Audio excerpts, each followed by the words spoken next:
देखो, आज का जो टॉपिक है हमारा वो है प्रोनाउन। ठीक है, नाउन की हमने बात करी, सब्जेक्ट वर्ब एग्रीमेंट की बात की, टेंस की बात हुई है कि नहीं? अभी नहीं हुई है। अच्छा, तो प्रोनाउन पढ़े पहले कि टेंस पढ़? टेंस पढ़ा दें पक्का?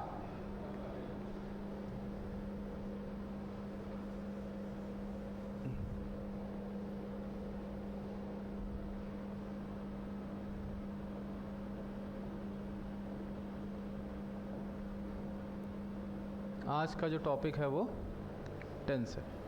ठीक है, देखिए टेंस की करते हैं तो टेंस हमेशा किसी भी एक्शन के समय को दिखाने के लिए यूज़ होता है। ठीक है, कैसे समय दिखाएगा किसी भी एक्शन का? तो जैसे आपने कोई बात कही, वो बात जो कही है उसका टाइम क्या है, उसके होने का समय क्या है, किस फॉर्म में वो बात हुई है, तो इसको हम किसके अंतर्गत पढ़ेंगे? टेंस के अंदर पढ़ेंगे। ठीक है, जब भी हम बात टेंस की करते हैं तो टेंस का मतलब होता है, इसका मीनिंग होता है टाइम। क्या अर्थ होगा? टाइम। अब टाइम दिखाने के लिए हम सेंटेंस का एक मान लीजिए पैटर्न होता है। जैसे हमने कोई बात कही, किस फॉर्म में कही? तो वो बात हमने मान लो कही सब्जेक्ट प्लस वर्ब और प्लस ऑब्जेक्ट।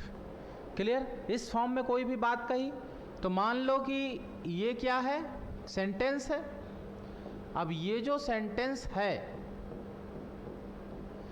ये जो सेंटेंस है, इसमें जो डूअर है, मतलब काम करने वाला, वो कौन है? डूअर है सब्जेक्ट। जो इस काम को रिसीव करेगा तो रिसीवर कौन है? ऑब्जेक्ट है। समझे कि नहीं? अगर हम बात करें वर्ब की तो वर्ब दो फॉर्म में होती है, एक हेल्पिंग वर्ब, एक मेन वर्ब। अब ये जो वर्ब हैं इनकी फॉर्म होती हैं V1, V2, V3 और वर्ब की ING कहते हैं V4 फॉर्म को। समझे कि नहीं? इसको कोई कोई पार्टिसिपल भी बोल देता है। समझे? अब जो V1 है, वर्ब के फेस हैं कि नहीं है? जो V1 है वो दिखाएगी। अगर कभी भी टेंस बदलना है तो हम किस में चेंज करेंगे? हम चेंज करेंगे। मतलब अगर हमें टेंस बदलना है या टेंस से जुड़ी कोई भी चीज देखनी है तो हम दो चीजें देखेंगे। वर्ब देखेंगे पहली चीज, उसमें या तो हेल्पिंग वर्ब देखेंगे या मेन वर्ब देखेंगे। हर हेल्पिंग वर्ब अपने हिसाब से अलग मेन वर्ब लेगी। क्लियर कि नहीं? जैसे किसी ने पूछा कि वर्ब की फर्स्ट फॉर्म, सेकंड फॉर्म और थर्ड फॉर्म कौन कौन से टेंस दिखाएगी, तो आप खट से कहेंगे कि सर अगर कभी भी सेंटेंस प्रेजेंट में लिखा हुआ है तो टेंस कौन सा, मतलब वर्ब की कौन सी फॉर्म आएगी? फर्स्ट आएगी। अगर सर सेकंड आई है तो जाहिर सी बात है वो टेंस कौन सा होगा? पास्ट होगा। और अगर सर थर्ड आई है तो वो कौन सा टेंस होगा? परफेक्ट होगा। समझे? और अगर वर्ब की ING आई है सर तो कभी भी आए, याद रखना एक ही टेंस होगा, वो बनेगा कॉन्टिन्यूअस। क्लियर कि नहीं? अब अगर हम टेंस को देखें, बांटें कि कितने तरीके से हम समय की बात करते हैं, कितने पार्ट में साफ बात करते हैं समय की, तो हम देखेंगे कि देखो जो शुरू में टेंस थे वो मात्र दो ही थे। ठीक है, एक था हमारा प्रेजेंट टेंस और एक था हमारा पास्ट टेंस। आप कहेंगे सर फ्यूचर? फ्यूचर पहले नहीं था, फ्यूचर बाद में आया। और फ्यूचर बाद में आने के कारण इसकी एक अलग वर्ब है, फ्यूचर की नहीं है। प्रेजेंट की अलग वर्ब है, पास्ट की भी है, लेकिन नहीं है। फ्यूचर का काम है मॉडल से चलेगा। इसी के लिए क्या इजाद किया गया? मॉडल बना दिए गए। मॉडल कौन से बना दिए गए? विल सेल बना दिया गया। समझे कि नहीं? अब वो मॉडल है, उसके साथ वर्ब की फर्स्ट फॉर्म जोड़ तो फ्यूचर बन जाता है। तो पहले बेसिकली दो ही टेंस थे, बाद में एक टेंस जोड़ दिया गया और वो टेंस हमारा कौन सा था? वो फ्यूचर का था जो जोड़ा गया। समझे? जो जोड़ी गई वो फ्यूचर टेंस हो गया। ठीक है, अब इसी के कुछ सब पार्ट हैं। कौन से सब पार्ट हैं? जो भी हम सब पार्ट बता रहे हैं वो सबका कॉमन होगा, मतलब वो सभी में आएंगे। ठीक है, सभी में। कौन कौन से होंगे? तो सबसे पहले कोई भी टेंस हो, पहला सिंपल, या सिंपल को क्या बोलते हैं? इंडेफिनिट बोलते हैं। ठीक है, इंडेफिनिट बोलते हैं कि नहीं? दूसरा क्या बोलेंगे हम इसको? सिंपल और इंडेफिनिट के अलावा तो भाई हम बोल देते हैं कि कॉन्टिन्यूअस सर जो है वो आएगा। कॉन्टिन्यूअस के बाद भी अगर कोई टेंस आएगा तो परफेक्ट आएगा, और फिर परफेक्ट कॉन्टिन्यूअस। अब आप कहेंगे कि सर ये तो आपने एक में लिखे नहीं, ये अलग अलग हैं, ये इसमें भी हैं, ये इसमें भी हैं, ये इसमें भी हैं। मतलब कि ये चार जो हैं वो प्रत्येक में हैं। ये तीन टेंस हैं, प्रेजेंट, पास्ट, फ्यूचर। पढ़ेंगे कैसे? इस चीज को समझना थोड़ा सा। कैसे हम पढ़ेंगे? तो पढ़ेंगे हम डिफरेंस कर करके। कैसे डिफरेंस करेंगे? तो जैसे सबसे पहले हमने सिंपल प्रेजेंट देखा या प्रेजेंट इंडेफिनिट देखा, फिर हम पास्ट इंडेफिनिट देख लेंगे, फिर हम फ्यूचर इंडेफिनिट देख लेंगे। अब आपको तीनों के इंडेफिनिट में डिफरेंस पता चल जाएगा कि नहीं पता चल जाएगा, कि तीनों के इंडेफिनिट में क्या डिफरेंस है। या फिर जैसे हमने कॉन्टिन्यूअस देखा तो आपको पता चल जाएगा कि अच्छा ये प्रेजेंट कॉन्टिन्यूअस होता है, ये प्रेजेंट इंडेफिनिट है, ये प्रेजेंट ए है। ठीक है, सब में डिफरेंस पता चल जाएगा। अब हम कहें कि प्रत्येक के कितने पार्ट होते हैं। ठीक है, तो अगर हम इधर बात करें तो देखना, जो हम चार पार्ट लिखने वाले हैं वो सभी में कॉमन है। ठीक है, सभी में कॉमन होंगे। कौन कौन से? तो पहला एक पार्ट हमारा आता है जिसे हम अफर्मेटिव बोलते हैं। क्या बोलेंगे? अफर्मेटिव बोलेंगे। पहला पार्ट कॉन्टिन्यूअस में, मतलब ये इसके भी होंगे, चारों कॉन्टिन्यूअस के भी होंगे, परफेक्ट के भी होंगे और परफेक्ट कॉन्टिन्यूअस के भी होंगे। समझे? मतलब ये जो चार पार्ट लिख वो इसमें भी चार, इसमें भी चार, इसमें भी चार, इसमें भी चार। अफर्मेटिव को हम पॉजिटिव भी बोलते हैं, ये पॉजिटिव सेंटेंस भी होता है। ठीक है, फिर अगर हम बात करें तो दूसरा सेंटेंस क्या बनता है? नेगेटिव बनेगा। ठीक है, और नेगेटिव के बाद इंटेरोगेटिव बनेगा। अच्छा, फिर बनेगा इंट्रोगेटिव नेगेटिव।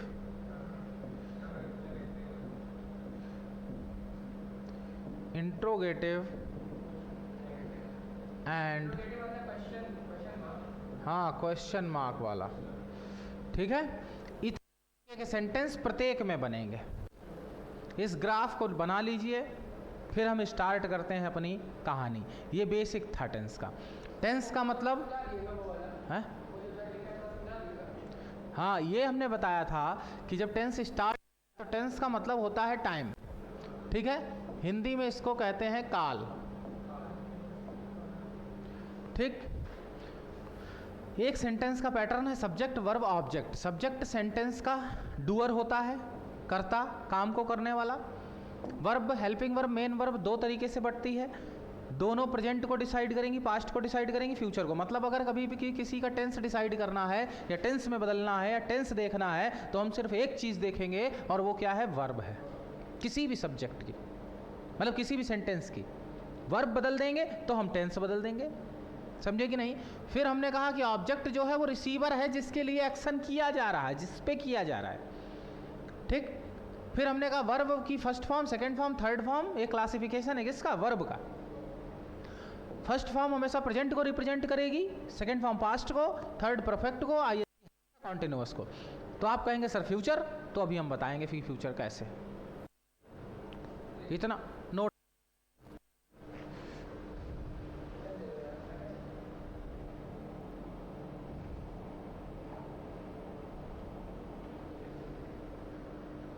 क्लियर? अब हमें जो पढ़ना है, पेपर में ऐसे क्वेश्चन सिंपल नहीं पूछे जाएंगे। हमें जो पढ़ना है वो इसके एक्सेप्शन पढ़ने हैं कि कहाँ पे इसका एक्सेप्शन होगा। हिंदी निकले गागी गे में। शुरू से तुमने पढ़ा है ना, ता है ती है वाला, था थी थे वाला, हिंदी गागी गे में निकले।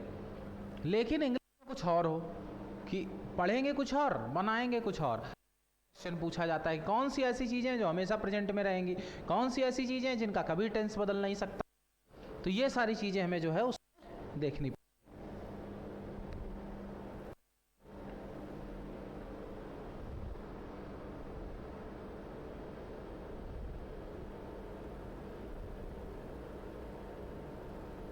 नोट हो गया?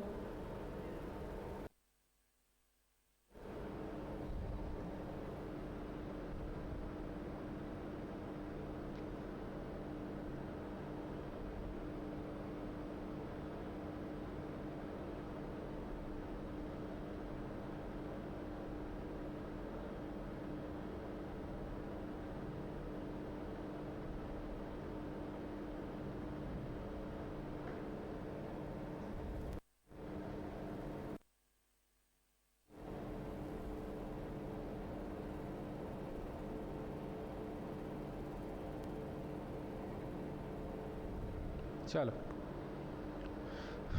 अगली बात भाई स्टार्ट करते हैं, और वो है हमारी, अब हम कैसे पढ़ेंगे देखना। सबसे पहले जब सिंपल देखना शुरू करेंगे तो हम इसका सिंपल, इसका सिंपल, इसका सिंपल देखेंगे।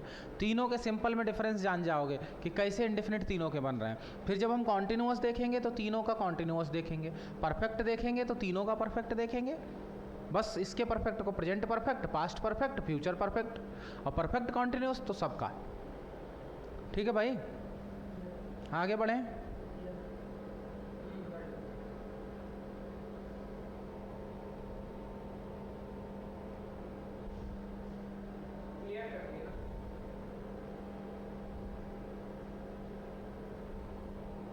ठीक है, नेक्स्ट स्टार्ट करें। अगर हम हेडिंग क्या पड़ेगी, प्रेजेंट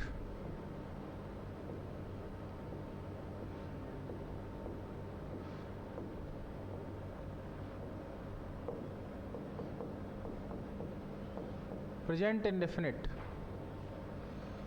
ठीक है, जब हम बात करें प्रेजेंट के इंडेफिनिट की, तो भाई देख कि सबसे पहली बात कि प्रेजेंट इंडेफिनिट के रूल क्या होते हैं, बनाना सीखो, पैटर्न सीखो। और उसके बाद जो दूसरी चीज़ हम देखेंगे वो चीज़ देखेंगे कि हम कैसे क्वेश्चंस उस पर कर सकते हैं, कैसे क्वेश्चन एग्जाम हमसे पूछ सकता है। ठीक है, देखो कभी भी इसके दो पैटर्न होंगे। When subject is singular,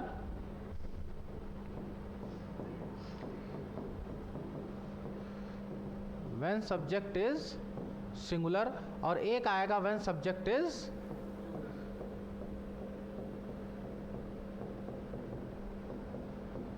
when subject is plural.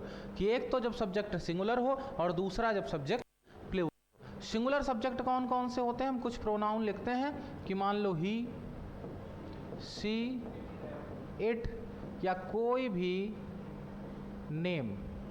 ठीक है, या कोई भी सिंगुलर सब्जेक्ट। इतने हो गए। ठीक है, प्लूरल की बात कर लेते हैं। प्लूरल में हम लिखेंगे आई, वी, यू, दे, और कोई भी प्लूरल नाउन और प्रोनाउन, जिसको हम क्या बोल सकते हैं, सब्जेक्ट बोल सकते हैं। अगर कभी भी इसका पॉजिटिव सेंटेंस, पहला सेंटेंस पॉजिटिव ऐसे लिखेंगे भाई, और इसको कभी कभी हम ऐसे भी लिख देंगे, समझ जाना कि ये क्या है, पॉजिटिव है। इसको अफर्मेटिव भी कहते हैं। निगेटिव, नेगेटिव को कैसे लिखेंगे, तो इसको इस तरह से लिखेंगे, नेगेटिव। क्लियर? बात करें इंट्रोगेटिव की, अभी हम अपना कोड बता दे रहे हैं, आगे से याद रखना। इंट्रोगेटिव को ऐसे क्वेश्चन मार्क बना दिया करेंगे, समझ जाना कि ये इंट्रोगेटिव का पैटर्न है। ठीक है, और जब हम बात करें इंट्रोगेटिव प्लस निगेटिव,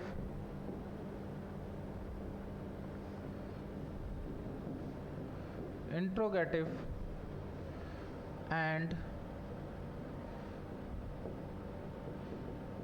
निगेटिव, तो इंट्रोगेटिव ऐसे बना देंगे और प्लस कर देंगे नेगेटिव, समझे?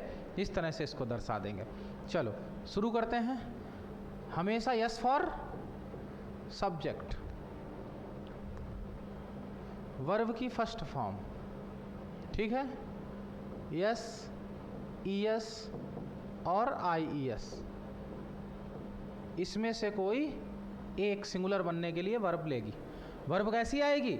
सिंगुलर आएगी। मतलब फर्स्ट फॉर्म में तुम्हें क्या लगाना है? यस, ईएस या आईईएस। पता है ना कहाँ क्या लगेगा?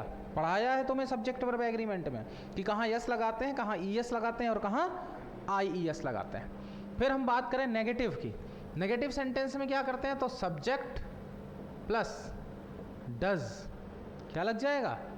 डज लग जाएगा। और सब्जेक्ट के बाद डज लगा के हम क्या लगाएंगे नेगेटिव के लिए? नॉट लगाएंगे। और एक सबसे इंपॉर्टेंट बात याद रखना, जो पूछा जाता है कि डज के साथ अब वर्ब सिंगुलर नहीं आएगी। कैसी आएगी? तो कुछ नहीं, सिर्फ V1 लिख देंगे बस। ऐसा क्यों हुआ? क्योंकि इसको सिंगुलर बना दिया हमने। जब हम इसे सिंगुलर बना देते हैं तो फिर वर्ब की फर्स्ट फॉर्म को हम एज इट इज़ लिख देते हैं। यहाँ डज नहीं था इसलिए यहाँ हमने सिंगुलर फॉर्म लिखी थी। ऑब्जेक्ट तो लिख लो, समझे कि नहीं? आगे ऑब्जेक्ट बन गया कि नहीं? इंट्रोगेटिव में क्या करते हैं? इंट्रोगेटिव में हेल्पिंग वर्ब को हमेशा पहले लाते हैं उठा के, ठीक है? और अगर कभी कोई क्वेश्चन वर्ड है तो क्वेश्चन वर्ड को हम एज इट इज़ ऐसे लिख देते हैं यहाँ पे। ये हो भी सकता है और नहीं भी हो सकता, लेकिन जो इंट्रोगेटिव का पैटर्न है, हेल्पिंग वर्ब हमेशा कहाँ जाएगी? पहले जाएगी, और फिर सब्जेक्ट, फिर V1 और फिर ऑब्जेक्ट, और ऐसे करके एक साइन क्वेश्चन मार्क का। इंट्रोगेटिव नेगेटिव की बात करें तो डज प्लस सब्जेक्ट, और फिर नेगेटिव है तो बस खाली क्या जोड़ देंगे? नॉट जोड़ देंगे, V1 और ऑब्जेक्ट। कोई दिक्कत बताओ? नहीं? इधर पे देखते हैं, इसका पॉजिटिव, इसका नेगेटिव, इसका इंट्रोगेटिव, इसका इंट्रोगेटिव और नेगेटिव। याद रखना एक कॉन्ट्रैक्टेड फॉर्म भी होती है इसकी, जहाँ जहाँ नॉट होता है वहाँ कॉन्ट्रैक्टेड लिख सकते हैं। इस डज नॉट को हम ऐसे भी लिख सकते हैं, डजंट लिख देंगे। पेपर कर सकता है ऐसा, कोई फर्क नहीं पड़ता है सेंटेंस पे। क्वेश्चन टैग में लिखना कंपलसरी होता है। क्वेश्चन टैग क्या होता है बताएंगे आगे। जैसे यहाँ डज है, अब आप कहें कि हम इसको भी बना सकते हैं, जहाँ नॉट होगा उसी, तो आप ऐसे भी इसको लिख सकते हो। इसका दूसरा पैटर्न है कि पूरा डजंट उठा के आगे रख दिया। अब पेपर क्या करता है? डजंट भी रख देगा, सब्जेक्ट भी रख देगा और यहाँ भी नॉट रख देगा। नहीं, अब नॉट नहीं आएगा क्योंकि नॉट यहाँ आ गया, समझे? तो इसको जो लिखने का तरीका है वो हमारा ये वाला भी हो सकता है। इसकी इसको हम क्या बोलते हैं? कॉन्ट्रैक्टेड फॉर्म बोलते हैं, ठीक है? इधर आ जाएं तो कुछ नहीं, yes plus V1 plus O, इतना लिख दो। सब्जेक्ट के साथ वर्ब की फर्स्ट फॉर्म और ऑब्जेक्ट, यही हमारा इसका पैटर्न है। हम इसमें क्या करेंगे? वहाँ डज लगा रहे थे, और डज का प्लूरल क्या होता है? डू होगा, तो डू के साथ नॉट और ऑब्जेक्ट। और यही डू कहाँ आ जाएगा? पहले आ जाएगा, सब्जेक्ट हो जाएगा। एक मिनट, ऊपर वर्ब छूट गई भाई।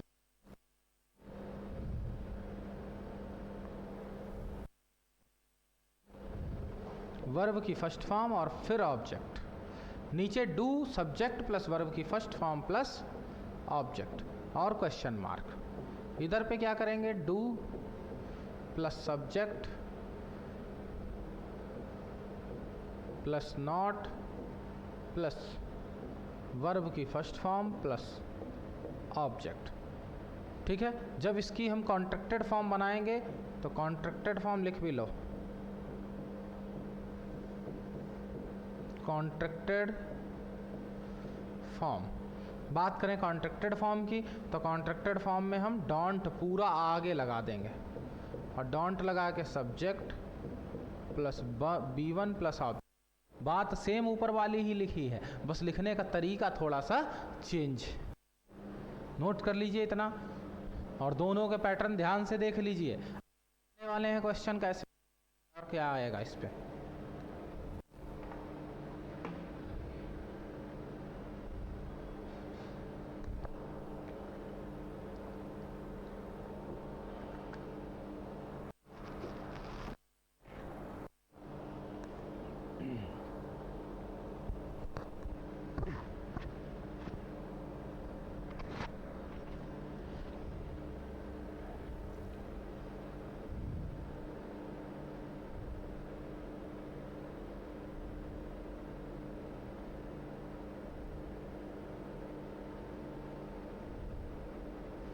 नाउन और सब्जेक्ट वर्ब एग्रीमेंट के क्वेश्चंस मैं आपको भेज दूंगा, उसको करिएगा।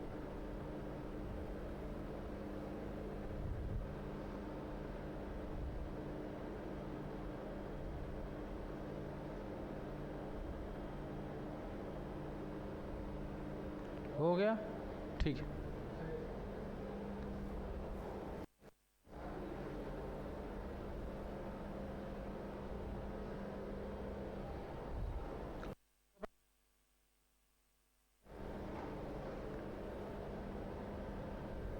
चलो अब हम इसके क्वेश्चंस की बात करते हैं। कौन सी ऐसी चीज़ें होती हैं, कौन से ऐसे फैक्ट्स होंगे या स्टेटमेंट होंगे, किस तरह के स्टेटमेंट दिए जाएं कि हमेशा वो प्रेजेंट इंडेफिनिट में लिखे जाएं, सिंपल प्रेजेंट में लिखे जाएं।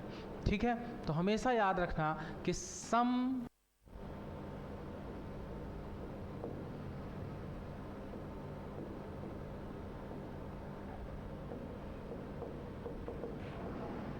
things are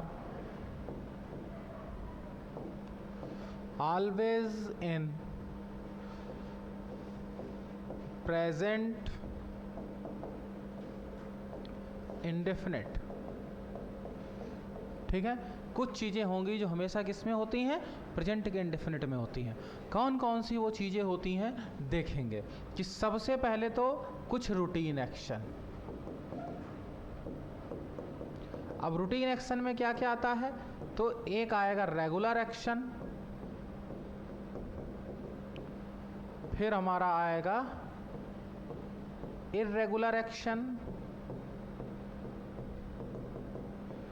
और फिर इर्रेगुलर एक्शन के बाद आएगा हमारा हैबिट, और फिर हमारा आएगा कि कोई भी universal truth, universal truth. Universal truth के बाद रेगुलर हो गया, हैबिट हो गई, यूनिवर्सल ट्रुथ हो गया। उसके बाद अगर हम बात करें तो किसी भी न्यूज़पेपर की हेडलाइन, न्यूज़पेपर हेडलाइन, अभी इसका एक एक एग्जांपल बता देंगे, चिंता ना करना। ठीक है, या फिर कमेंट्री ऑफ स्पोर्ट्स,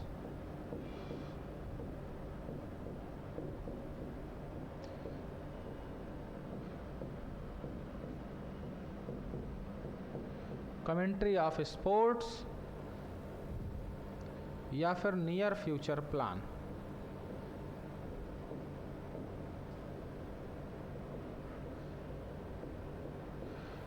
इतनी चीजों को भाई हम सकते हैं। ठीक है, अब क्वेश्चन कैसे आता है इन पे, या किस तरह की चीज़ें पूछी जाएंगी, किस पे हमें विचार करना है, ठीक है, क्या क्या सोचना है, थोड़ा सा हम देखते हैं।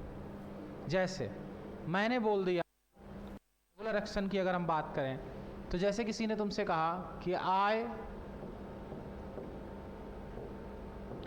केम हेयर डेली, सही है? क्यों, कैसे पता चला?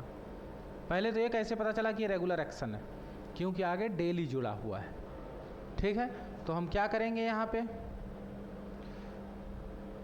आप कहेंगे कि सर इसको हम किस में बनाएंगे, सिंपल प्रेजेंट में। कर क्या दिया था, पास्ट होता है, तो हम क्या कर देंगे, आए कम।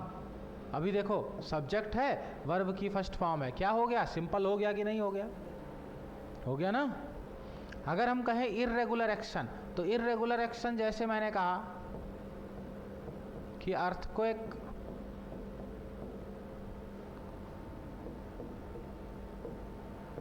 Comes in Japan. अभी वर्ब कैसी है, सिंगुलर है। यहाँ पे वर्ब कैसी थी, प्लूरल थी, क्योंकि सब्जेक्ट कैसा, प्लूरल। अर्थक्वेक कैसा सब्जेक्ट है, सिंगुलर सब्जेक्ट। अब सिंगुलर सब्जेक्ट सिंगुलर वर्ब, क्या हो गया सेंटेंस, सिंपल प्रेजेंट। बात हमारी सही है। हैबिट की अगर बात करें तो हैबिट की बात, कोई भी हैबिट है, हमने कहा ही स्मोक्स, वह स्मोक करता है, तो हैबिट दिखा रहा है, नहीं दिखा रहा है, हमेशा किस में बनाएंगे, प्रेजेंट में बनाएंगे। हमने कहा कोई भी यूनिवर्सल ट्रुथ, तो यूनिवर्सल ट्रुथ बेहतर तरीके से जानते हो, sun rises in the east. समझे कि नहीं?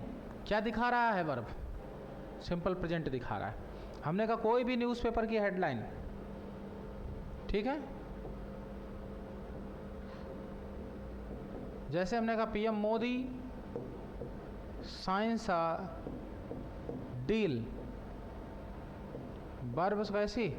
सिंगुलर। क्यों? क्योंकि पीएम मोदी सब्जेक्ट कैसे? सिंगुलर। ऊपर भी लिख लेना वर्ब सिंगुलर। बताओ समझे कि नहीं? बात को समझ कुछ आई कि कैसे क्या हो रहा है?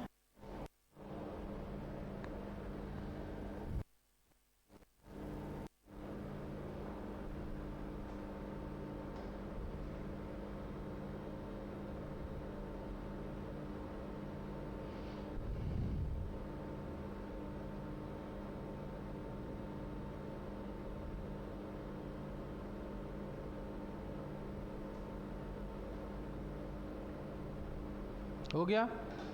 ठीक है। कमेंट्री ऑफ स्पोर्ट्स, ये न्यूज़पेपर की हेडलाइन पीएम मोदी साइन सा डील।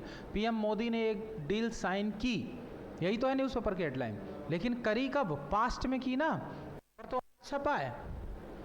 तो हमेशा साइंस नहीं, पेपर क्या कर देगा? साइन द डील कर देगा। आपको लगेगा पीएम मोदी ने एक डील साइन की, पास्ट का एक्शन है, बिल्कुल ठीक है, गलत हो जाएगा। आपको ये पता होना चाहिए कि भाई न्यूज़पेपर की क्या है? हेडलाइन है। तो इसको कैसे लिखा जाएगा? इस तरह से लिखा जाएगा। समझे कि नहीं? तो साइंड नहीं कर देना, साइन सा डील। हिंदी निकल रही है पीएम मोदी एक डील साइन करते हैं अगर निकालोगे प्रेजेंट के हिसाब से तो यही हिंदी निकली कि नहीं? वो कि गलत है। पीएम मोदी ने एक डील साइन की। कमेंट्री ऑफ स्पोर्ट्स, कभी भी तुम देखते हो क्रिकेट की, मान लो commentary strikes the ball and goes for a six, जबकि वो एक्शन हो चुका है, वो गेंद को पहले मार चुका है, छक्का हो चुका है, लेकिन बोल तो बाद में रहा है ना। किस में बोल रहा है? प्रेजेंट में बोलेगा, जबकि एक्शन कैसा है? पास्ट का है, लेकिन बोलेगा प्रेजेंट में। तो जब भी बोलो कमेंट्री ऑफ स्पोर्ट्स, जब भी होगी तो मान लो किस तरह से होगी? तो इस तरह से होगी, Virat strikes the ball and it goes for six. अभी देखो गोज और स्ट्राइक्स को देख के आपको क्या पता चल रहा है कि किसमें है सेंटेंस? प्रेजेंट में है। सब वर्ब कैसी है? सिंगुलर है ना।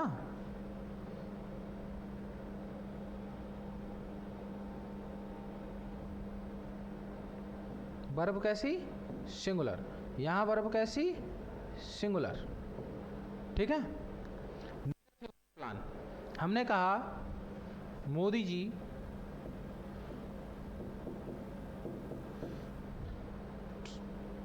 जी लीव्स फॉर चाइना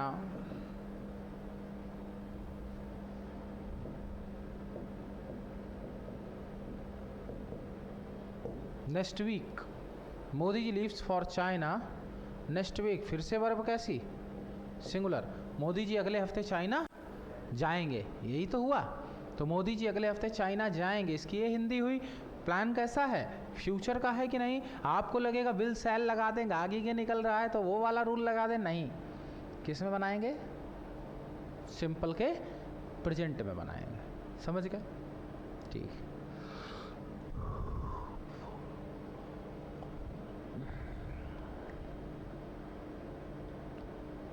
लिख लो, फिर हम आगे बात करें और एक क्वेश्चन पूछेंगे आपसे और फिर हम आगे बढ़ेंगे नेक्स्ट टेंस की तरफ। क्लियर हो गया? ठीक, हटा रहे हैं। चलो एक क्वेश्चन आपसे पूछते हैं और क्वेश्चन हमारा ये है भाई,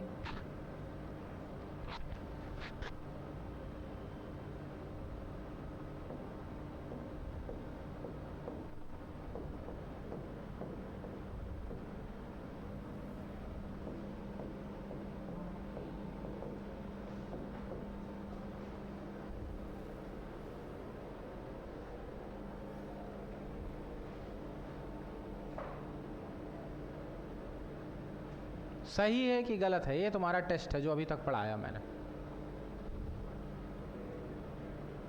बताओ भैया।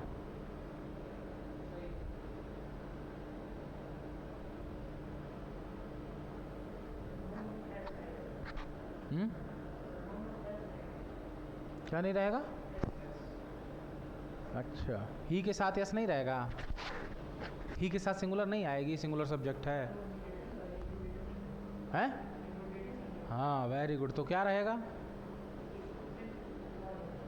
सिर्फ नो कर दें बस। अच्छा, पैटर्न देखो जरा कॉपी पे क्या लिखा है। अरे आगे क्रॉस लगा दिया, सही कैसे है? क्वेश्चन वर्ड है कि नहीं?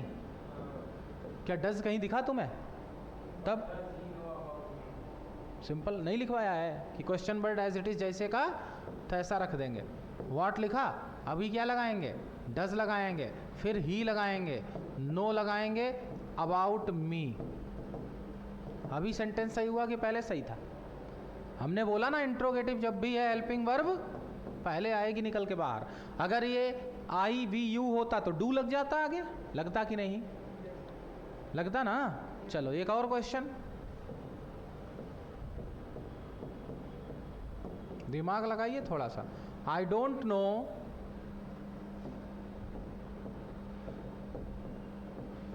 What does he know about me, ये बताओ भाई। दूसरा question, I don't know what does he know about me.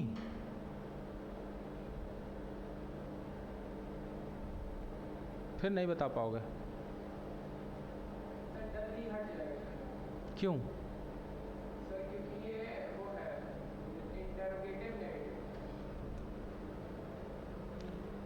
ये सेंटेंस है सब्जेक्ट, ए हेल्पिंग वर्ब है, ये वर्ब की फर्स्ट फॉर्म है, प्लूरल है, प्लूरल है, बिल्कुल ठीक है। यहाँ से एक क्लॉज स्टार्ट हो रहा है। व्हाट यहाँ इंट्रोगेटिव वर्ड है ही नहीं, तो जब ये नहीं है इंट्रोगेटिव वर्ड, रिलेटिव प्रोनाउन का काम कर रहा है, तो फिर हम डज को हटा देंगे, और जब डज हटा देंगे तो फिर हमें क्या लगाना पड़ेगा? He knows. समझे? वर्ब की फर्स्ट फॉर्म सिंगुलर। हाँ, इसलिए हटा, रीज़न नहीं बता पाए क्योंकि सर सेंटेंस अफर्मेटिव है, पूरा पूरा अफर्मेटिव है।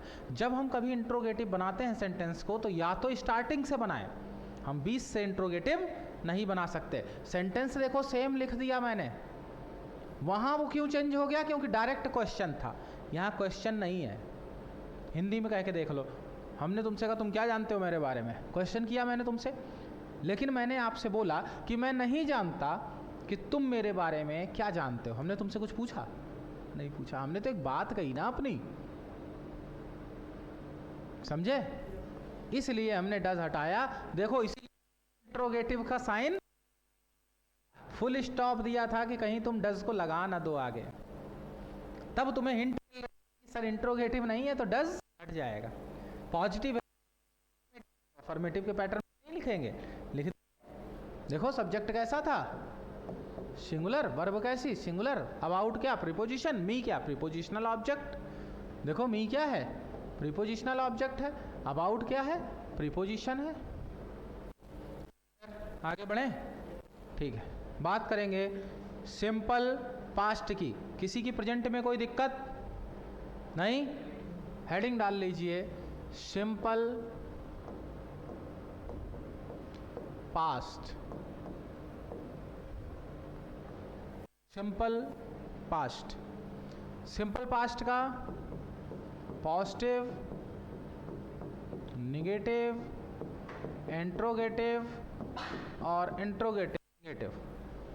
ठीक है, सेंटेंस स्टार्ट करते हैं बनाना। सबसे आसान होता है S plus V two plus O, मतलब सब्जेक्ट वर्ब की सेकेंड फॉर्म और ऑब्जेक्ट के साथ क्या बन जाएगा? सिंपल का पास्ट बन जाएगा। जब हम इसके नेगेटिव की बात करें तो सब्जेक्ट प्लस डिड, ठीक है, सब्जेक्ट प्लस डिड, और जब डिड आता है तो वर्ब की फर्स्ट फॉर्म आती है, और नेगेटिव में क्या लगेगा? नॉट भी लगेगा। हाँ, सिर्फ वर्ब की फर्स्ट फॉर्म, नॉट लगा के वर्ब की फर्स्ट फॉर्म। क्यों? क्योंकि अब डू वाली सेकंड फॉर्म बन गई ना, डिड। तो यहाँ तो सेकंड इसमें हो रही थी, लेकिन यहाँ मेन वर्ब सेकंड नहीं रहेगी। पेपर क्या करता है, डिड भी कर देगा, वर्ब की सेकंड फॉर्म भी कर देगा, तो फिर गड़बड़ है भाई। और यहाँ क्या करेंगे, इंट्रोगेटिव में डिड को पहले ले आएंगे, सब्जेक्ट रख देंगे, प्लस इसके बाद वर्ब की फर्स्ट फॉर्म प्लस ऑब्जेक्ट। जब हम इसका नेगेटिव बनाएंगे तो did plus subject plus not plus verb की फर्स्ट फॉर्म और प्लस ऑब्जेक्ट। लिख लो भाई। फिर हम एक रूल आपको बताते हैं कि लिख लिया कौन सा रूल है और कौन सा क्वेश्चन इस पे किस तरह से आता है। जैसे हमने कहा it's time, it's high time, it's about time.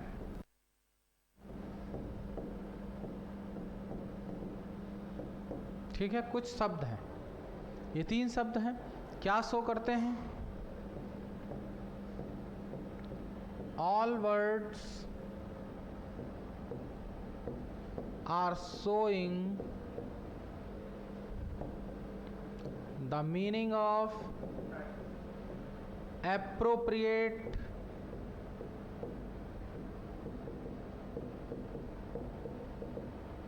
Time. सभी शब्द चीज को शो कर रहे हैं, निश्चित समय दिखाने के लिए प्रयोग हो रहे हैं, एप्रोप्रिएट टाइम दिखाने के लिए प्रयोग किए जा रहे हैं। ठीक है, all words are showing the meaning of a appropriate time. Appropriate time का निश्चित समय दिखाने के लिए, जैसे हमने तुमसे कहा इट्स टाइम टू गो, अभी जाने का समय है, रेलवे स्टेशन जाओ। इट्स हाई टाइम थोड़ा ज़्यादा अप्रोप्रिएट टाइम दिखाता है, हमने कहा अब तो चले ही जाओ, कि नहीं गए तो फिर ट्रेन छूट जाएगी, तो it's high time to go. It's about time की हाँ समय की बात। क्लियर होता है। रूल क्या है कि ये हमेशा जितने सारे वर्ड हैं हमेशा एक टेंस अपने साथ लेते हैं, और ये हमेशा लेंगे कौन सा? सिंपल का पास्ट, प्रेजेंट सिंपल का पास्ट। मतलब कि ये हमेशा फॉलो किए जाएंगे। These words always take second form of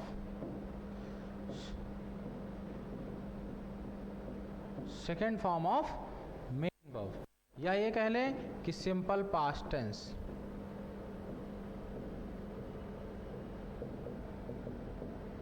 भाई बात तो वही है कि चाहे कि सेकेंड वर्ब के द्वारा फॉलो किए जाएंगे, सेकेंड फॉर्म के द्वारा फॉलो किए जाएंगे, या तुम यूं लिख लो कि हमेशा किसके द्वारा फॉलो किए जाएंगे, सिंपल पास्ट टेंस के द्वारा फॉलो किए जाएंगे। बातें तो दोनों एक ही हैं, बस लिखने का तरीका है थोड़ा सा अलग।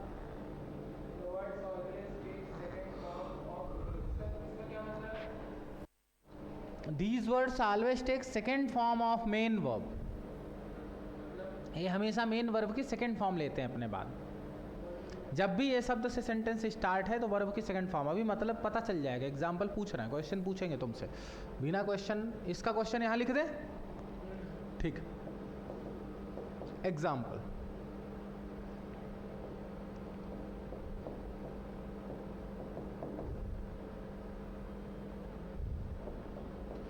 पेपर में क्वेश्चन आया, it's time you should study hard. बताओ, जो बच्चा बताएगा बड़ा लाएगा।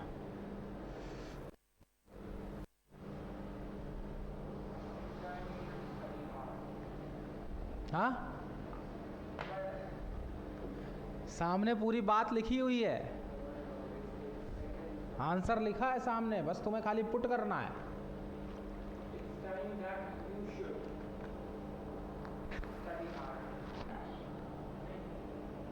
तो फिर थ्योरी पे ध्यान नहीं दे रहे हो। हमने कहा जब ये शब्द लगे हैं तो इसके बाद सिंपल पास्ट आएगा। सिंपल पास्ट का फॉर्मूला होता है कि सब्जेक्ट प्लस वर्ब की second form plus object. Object क्या है? स्टडी है, स्टडी वर्ब है, हार्ड एडवर्ब है, ऑब्जेक्ट नहीं है। अब वर्ब की सेकंड फॉर्म बनानी है, क्या स्टडी सेकंड फॉर्म है? नहीं है। तो क्या कर दोगे? सेंटेंस कब सही होगा? सेंटेंस रॉन्ग है। जब बता रहे हैं तब तो कर लो। तो इस सेंटेंस को हम लिखेंगे इट्स टाइम, यही तो रूल है, it's time you studied. Should नहीं लगेगा। शुड क्यों लगाएंगे? अच्छा ऊपर वाला ज़्यादा लग रहा था देखने में, लेकिन गलत है। It's time you should you studied hard, ये बिल्कुल सही सेंटेंस है। अब यू तो इसलिए तुम्हें दिया गया था क्योंकि तुमसे वो ये वाली बात पूछना चाह रहे थे। अदरवाइज इस बात को हम सिंपली इस तरीके से भी कह सकते हैं, अगर ये बोलने की भाषा में प्रयोग किया जाए कि इट्स टाइम टू स्टडी। गलत है ना भाई, ग्रामेटिकली प्रूफ कर दिया तुम्हारे सामने। ठीक है, मात्र दो तरीके से लिखा जा सकता है इसे, और दोनों तरीके तुम्हारे सामने लिखे हुए हैं, बिंदास नोट कर लो।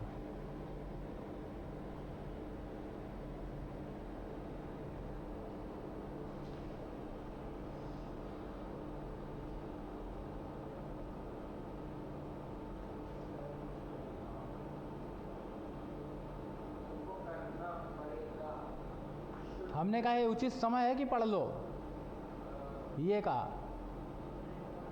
कि यही उचित समय है, यही सही समय है कि पढ़ाई शुरू कर दो, अच्छी पढ़ाई करना, पेपर आने वाला है। लेकिन कल पेपर है, आज हम बोलें तो हम कहेंगे it's high time to study, समझे? या हम बोल दें it's high time you studied hard. हम कह रहे हैं अभी उचित समय है कि पढ़ लो, it's time appropriate time show कर रहा है।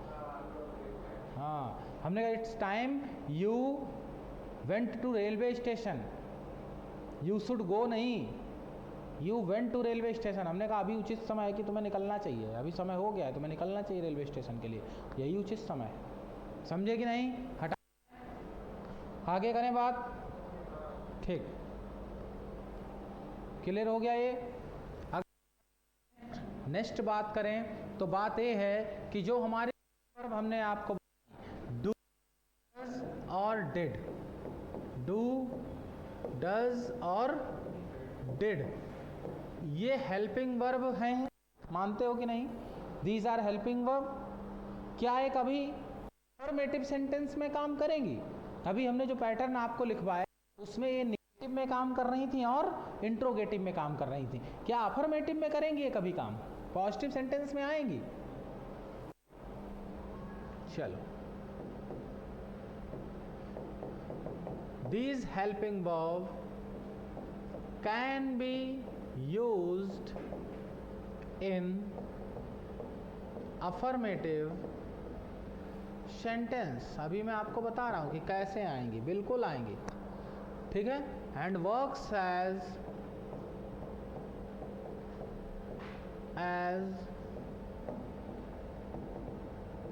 emphasizing verb। कैसा काम करेंगे? emphasizing verb का काम करेंगे। ठीक है, बात ये लिखी हुई है कि these helping verb can be used in affirmative sentence। आपको लगता था कि ये मात्र इंट्रोगेटिव और नेगेटिव में यूज होती हैं, नहीं, ये किस में यूज हो सकती हैं? Can be used in affirmative, ये अफर्मेटिव सेंटेंस में भी यूज हो सकती हैं। एम्फेसाइजिंग, IMPHASI, एम्फेसाइजिंग, एम्फेसाइजिंग का मतलब होता है जोर देना। ठीक है, एम्फेसाइजिंग वर्ब की तरह यूज होंगी। अगर हम इसके एग्जाम्पल की बात करें, आप कहें सर एक एग्जाम्पल बता दीजिए, तो हमने तुमसे एक सेंटेंस बोला आई मेड दिस मिस्टेक, ठीक है, और एक हमने बोला I did make this mistake. सब छोड़ो, हमने कहा आई रीड, और एक सेंटेंस हमने बोला आई डू रीड। ठीक है, हमने कहा ही कम्स हेयर डेली, अभी तुम्हें एग्जाम्पल बताया, और एक सेंटेंस हमने बोला he does come here daily. Clear? Does helping verb है, कम्स मेन वर्ब है, डू वर्ब है, डिड हेल्पिंग वर्ब है। अभी आप देख रहे हो कि हेल्पिंग वर्ब है लेकिन ना नॉट आया है ना सेंटेंस इंट्रोगेटिव है। मेक वर्ब की फर्स्ट फॉर्म है, डू यहाँ पे हेल्पिंग वर्ब है, रीड क्या है, वर्ब की फर्स्ट फॉर्म है, यहाँ वर्ब की फर्स्ट फॉर्म है, यहाँ वर्ब की फर्स्ट फॉर्म है, ये क्या है, हेल्पिंग वर्ब है। सारे सेंटेंस कैसे हैं ये वाले, जहाँ जहाँ ये यूज हुए हैं सारे सेंटेंस पॉजिटिव हैं कि नहीं, बताओ भाई। अब सारे सेंटेंस पॉजिटिव हैं। अब आप ये देख लेंगे कि सर आई रीड लिखा था, ठीक, और आई डू रीड लिखा था, अंतर क्या है दोनों में? ये कह रहा है मैं पढ़ता हूँ, आई डू रीड कह रहा मैं ही पढ़ता हूँ। इस डू ने क्या किया, एम्फेसाइज कर दिया किस पे, आई के, आई सब्जेक्ट को एम्फेसाइज किया। ऊपर कहा आई मेड दिस मिस्टेक, मैंने गलती की, हमसे हो गई गलती। फिर कह रहा है I did make this mistake, मैंने ही यह गलती की। मतलब कि सब्जेक्ट को एम्फेसाइज कर दिया। अब सब्जेक्ट के झुठलाने की प्रोबेबिलिटी नहीं है कि अब ये नहीं हो सकता कि नहीं उसने हो सकता की हो, मैंने नहीं की।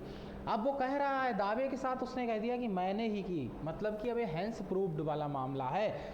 इसने क्या किया कि हेल्पिंग वर्ब ने, इसने सब्जेक्ट को क्लैरिटी, इसने सब्जेक्ट को एम्फेसाइज कर दिया, बस यही चीज हमारी जो है कि डू डज डिड जो है वो सिर्फ हेल्पिंग वर्ब निगेटिव में और इंट्रोगेटिव में नहीं बनते हैं, वो अफर्मेटिव में भी बनते हैं। ये मेरा बताने का उद्देश्य था, मैंने बता दिया।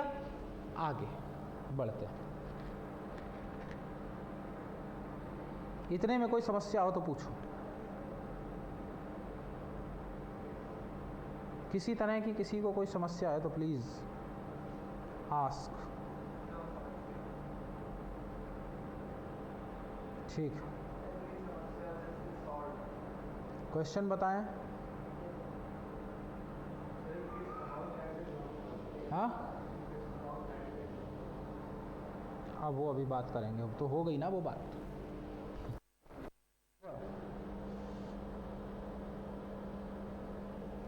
नेक्स्ट, जहाँ इट्स टाइम लगा था वहाँ अबाउट टाइम लगा लो, सेम मीनिंग है तीनों का भाई, समझे कि नहीं? चलो आगे बढ़ें। हाँ, अरे बाध्य हैं किसी चीज़ के लिए करने के लिए, बाध्यता है हमारे पास करने के लिए। कि मैं जैसे यहाँ आया हूँ और तुमने कहा नहीं नहीं, मैंने कहा मैं बाउंड हूँ आपको पढ़ाने के लिए, अब आप कह रहे हैं हमें नहीं पढ़ना है। अरे तो मैं तुमको नॉमिनेट करने के लिए बाउंड हूँ, बाध्य हूँ, मेरे ऊपर मुझे तुम्हें ही तुम्हारा नॉमिनेशन करना है। तुम्हारे बहुत बड़े डीएम फोन कर, इस लड़के को तो पास ही करना है, तो फिर मैं बाउंड हूँ ना तुम्हें पास करने के लिए, बाध्य हूँ, समझे? माई लिमिट लिमिट्स को लेके दायरे में, तो कई तरीके से यूज होता है। नेक्स्ट भाई देखो, if past time is depict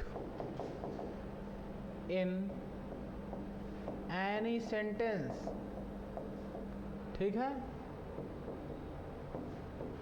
the sentence become simple past. ये बात है, अगर कभी भी कोई भी सेंटेंस में पास्ट का समय डिपिक्ट किया जाता तो हमेशा वो सेंटेंस किस में बनेगा, सिंपल पास्ट में बनेगा।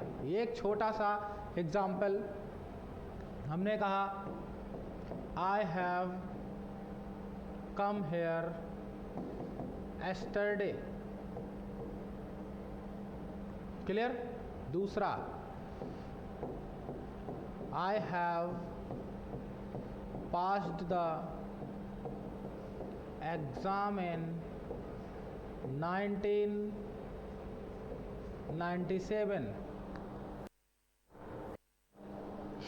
एक चीज मैं आपको बता दूं कि दो सेंटेंस बिल्कुल गलत हैं, इन सेंटेंसेस को सही करना है। कैसे सही होंगे बताएं भैया? हैं? Very good. किस में बन गया था? प्रेजेंट के परफेक्ट में। बनाना किस में? हमने क्या बताया था? सिंपल पास्ट में। जब सिंपल पास्ट में बनाएंगे तो ये वर्ब की फर्स्ट फॉर्म है, ये क्या हो जाएगी, सेकेंड हो जाएगी। तो ये सेंटेंस हो जाएगा आई केम हेयर एस्टरडे। ऐसा क्यों हुआ, क्योंकि जो एस्टरडे है ये पास्ट का टाइम क्या कर रहा है, डिपिक्ट कर रहा है, समझे। और जब पास्ट का टाइम बीता हुआ कल दिया है तो हम यहाँ क्या लगाएंगे, वर्ब की सेकेंड फॉर्म बनाएंगे और इसको किस में बना देंगे, सिंपल के पास्ट में। बोलो बना देंगे कि नहीं। तो सिंपल पास्ट में बना दिया, इसको भी सिंपल पास्ट में बना देंगे। कुछ ना करो, खाली है बता दो। पास्ट क्या है, वर्ब की सेकेंड फॉर्म है। 1997 क्या है, पास्ट टाइम को डिपिक्ट कर रहा है। और जब ये पास्ट टाइम को डिपिक्ट कर रहा है तो अब बात हमारी ये सही हो गई, गलत नहीं रह गई। नोट कर, आगे बढ़ते हैं।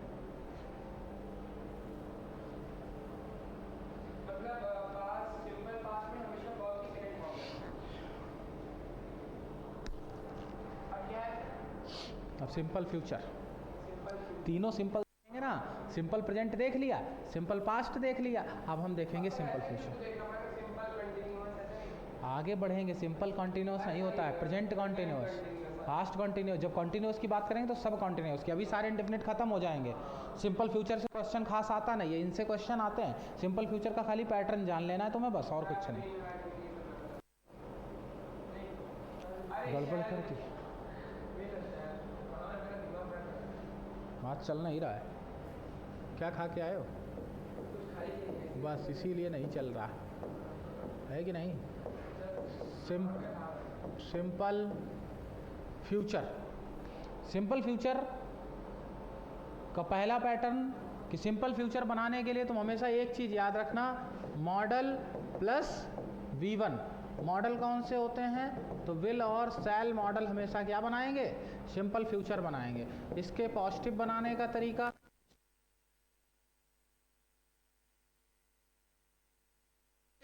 बनाने का तरीका समझे। और शैल plus V1 plus object. Negative बनाने के लिए will shell plus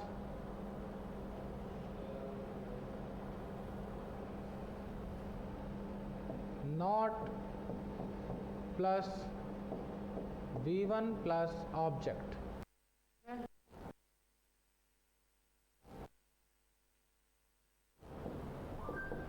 will shell help पहले आ जाएगी, फिर सब्जेक्ट, फिर वर्ब की फर्स्ट फॉर्म, फिर object. Plus subject plus not V1 plus object. याद रखना है,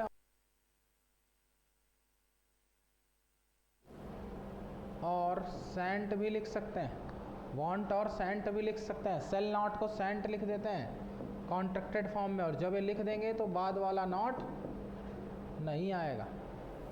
नोट कर लीजिए, जैसे हमने कहा आई विल गो देयर, ठीक है, सेंटेंस हो जाएगा I will not go there, फिर हो जाएगा विल आई गो देयर। और अगर इधर वाला बनाना है तो हो जाएगा will I not go there. Clear, इसमें वो लगा लेना क्वेश्चन मार्क, ठीक है। ये सिंपल फ्यूचर है, इसी के साथ हमारा सिंपल वाला जो टेंस का वो खत्म। ये पहचान है भाई इसकी, ठीक है, ये पहचान है। अगला हमारा स्टार्ट होता है प्रेजेंट का कॉन्टिन्यूअस। जब बात हम प्रेजेंट के कॉन्टिन्यूअस की करते हैं तब फिर हमारी कुछ चीज़ें आती हैं। कौन सी हैं वो चीज़ें, उसकी बात करते हैं। हटा इसको, ठीक। अभी हम बात करेंगे कॉन्टिन्यूअस में। पहला कॉन्टिन्यूअस कौन सा होगा, प्रेजेंट कॉन्टिन्यूअस, ठीक है। याद रखना कि प्रेजेंट कॉन्टिन्यूस बनाने के लिए कुछ हेल्पिंग वर्ब हैं, इज, एम, आर, ये हमेशा प्रेजेंट कॉन्टिन्यूस बनाती हैं। ये जो हैं और ये जो हैं ये किसके लिए यूज़ होती है? तो ही के साथ आएगी, शी के साथ आएगी, इट के साथ आएगी, ठीक है, या फिर कोई भी नेम हो। आर जो है आई तो हो ही चुका है, बी, यू और दे के लिए आएगी, समझे कि नहीं? या फिर कोई भी ऑब्जेक्ट हो। कॉन्टिन्यूअस प्रेजेंट का मतलब क्या है? तो प्रेजेंट का मतलब है, हमने तुम्हें बता दिया, इज, एम, आर, ये क्या है?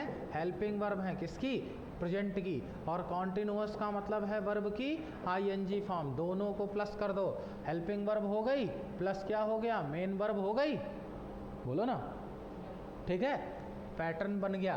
कॉन्टिन्यूअस का मतलब यही होता है। जैसे इसका देखो, negative, interrogative, interrogative plus negative.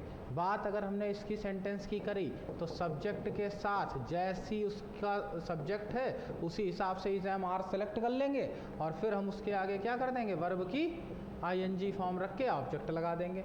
इसी इज, एम, आर के साथ हम सिंपल कुछ नहीं करेंगे, नॉट लगा देंगे, इज, एम, आर, नॉट, और नॉट के बाद क्या हो जाएगा? वर्ब की आईएनजी फॉर्म जैसे कि तैसी। यहाँ पे क्या करेंगे? इज, एम, आर को उठा के हम सबसे पहले ले आएंगे। क्यों? क्योंकि ये हेल्पिंग वर्ब है। अब हेल्पिंग वर्ब में टेंस पढ़ ही रहे हैं तो इसमें हम हेल्पिंग वर्ब को पहले ले आ देंगे, फिर सब्जेक्ट कर देंगे, फिर क्या करेंगे? वर्ब की आईएनजी फॉर्म, फिर ऑब्जेक्ट। नीचे क्या करेंगे? इज, एम, आर को यहाँ रखा plus subject plus not plus verb की आईएनजी फॉर्म प्लस ऑब्जेक्ट। याद रखना, अगर कभी भी इज नॉट है तो इसकी कॉन्ट्रैक्टेड फॉर्म इजंट हो जाएगी, ठीक है। आर नॉट है तो इसकी कॉन्ट्रैक्टेड फॉर्म आरंट हो जाएगी। लेकिन अगर कहीं भी एम नॉट है तो फिर भी इसकी कॉन्ट्रैक्टेड फॉर्म क्या होगी? आरंट होगी, न कि एमेंट होगी। एमेंट जैसी कोई भी कॉन्ट्रैक्टेड फॉर्म क्या? कॉन्ट्रैक्टेड फॉर्म किसकी बनती है? जहाँ नॉट गिवन होता है। तो नॉट इसमें भी दिया है, नॉट इसमें भी दिया है, तो इसी की तो बनेगी कॉन्ट्रैक्टेड फॉर्म।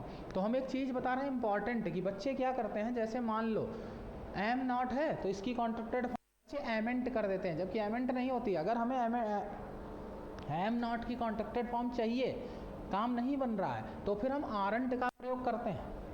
जैसे एक मान लो सेंटेंस आया पेपर में कि आई एम फाइन, ठीक है, ये सेंटेंस है I am fine. Question tag बनाना है और क्वेश्चन टैग का एक रूल होता है कि एक पार्ट हमेशा पॉजिटिव होगा और एक पार्ट हमेशा नेगेटिव होगा, ठीक है। अगर ये वाला कर दिया तो इसी हेल्पिंग वर्ब और इसी सब्जेक्ट को लेके आगे उसका क्वेश्चन टैग बना देंगे, ठीक है। यहाँ नॉट लगा के और सब्जेक्ट वैसा ही लिख देंगे, क्वेश्चन टैग बन जाएगा। हाँ, आई एम फाइन, एमेंट आई, ऐसे। अब एमेंट आई पेपर लिख देगा, वो क्वेश्चन टैग उसने पूछ लिया तुमसे, अब तुमने लिखा आई एम फाइन और यहाँ पे तुमने लिख दिया एमेंट आई, ये हो गया गलत, क्योंकि मैंने तुम्हें बताया कि आई एम नॉट की कॉन्ट्रैक्टेड फॉर्म नहीं होती है, ठीक है। या किसी ने तुमसे कहा आई एम नॉट फाइन और तुमने उससे बोल दिया कि आई एमेंट फाइन, तब भी गलत, समझे। एम नॉट लिखना, अरे भाई नहीं होती है, हम बता रहे हैं, तुम बार बार क्यों बोल रहे हो? होती ही नहीं है। आंट एमेंट बोलने की बात नहीं है, बात यह है कि होगा ही नहीं कभी। आरंट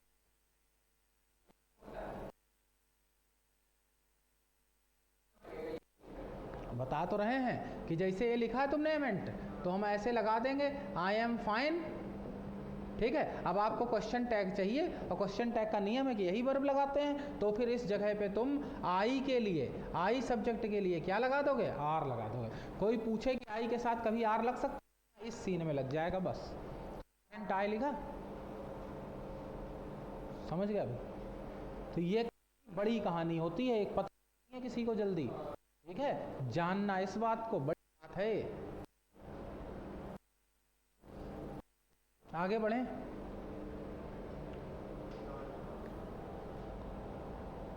कुछ चीजें जैसे मान लो एक एग्जाम्पल हमने लिखा, coastal areas are getting submerged, ठीक है। या फिर हमने कहा population is increasing day by day. काहे के टेंस है, तो आप देखेंगे हेल्पिंग वर्ब लगी है, और हेल्पिंग वर्ब कौन सी लगी है, कॉन्टिन्यूअस की लगी है। वर्ब की कौन सी फॉर्म है, आईएनजी फॉर्म है। यहाँ पे भी वर्ब की आईएनजी फॉर्म है। तो ये जो है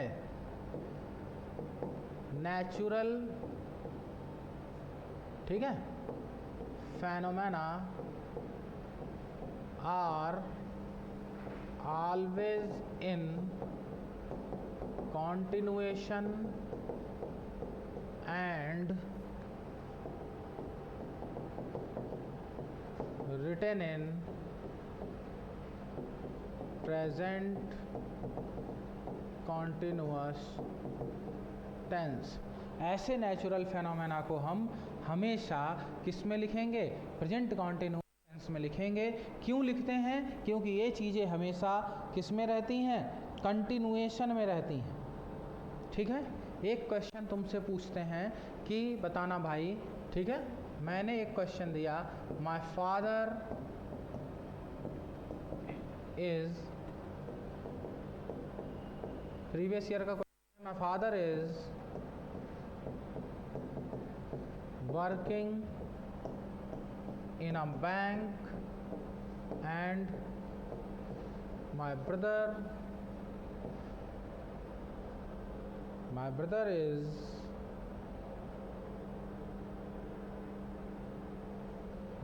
is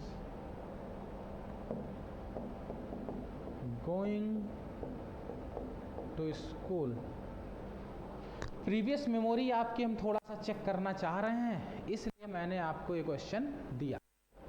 ठीक है, आप इसका मुझे आंसर दे दीजिए।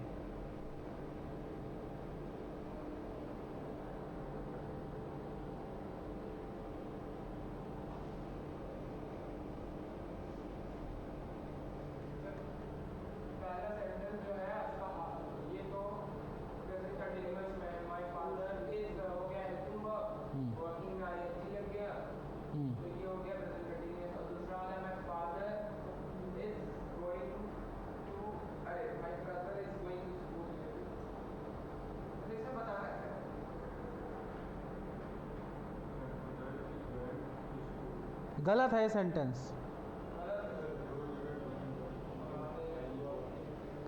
बताओ। Very good. अभी मैंने आपको बताया कि अगर कोई रेगुलर एक्शन है या रूटीन एक्शन है, हमेशा किस में बनेगा, सिंपल प्रेजेंट में बनेगा। और सिंपल प्रेजेंट में वर्ब की फर्स्ट फॉर्म लगाते हैं। तो ये दोनों जगह गलती थी। दोनों को क्या करेंगे, यहाँ करेंगे गोज और यहाँ करेंगे वर्क्स। अभी एक इसमें बन गया वर्ब की फर्स्ट फॉर्म, वर्ब की फर्स्ट फॉर्म क्या बना रहे हैं, सिंपल प्रेजेंट। और सिंपल प्रेजेंट क्यों बना, क्योंकि ये क्या था, रूटीन एक्शन था, रूटीन एक्शन था, इसलिए बना। समझे, लिख लो।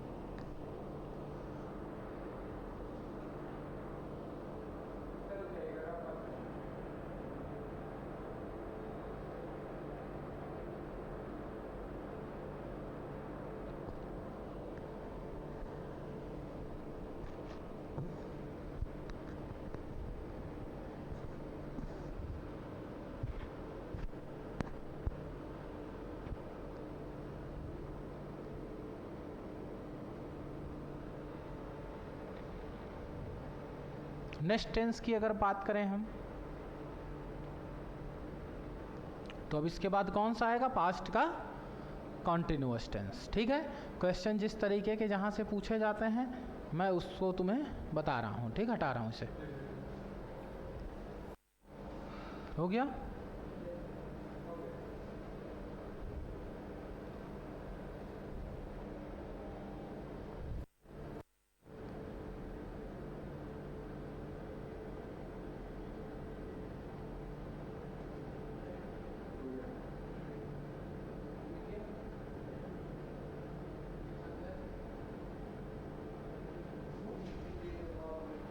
क्या हो गया? क्या हो गया? बारिश हो रही थी सुबह।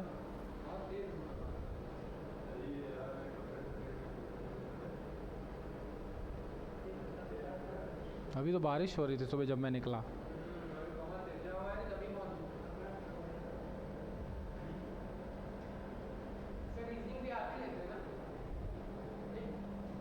देखो, पढ़ाई तो थी, नेक्स्ट मैं ही पढ़ाता हूँ।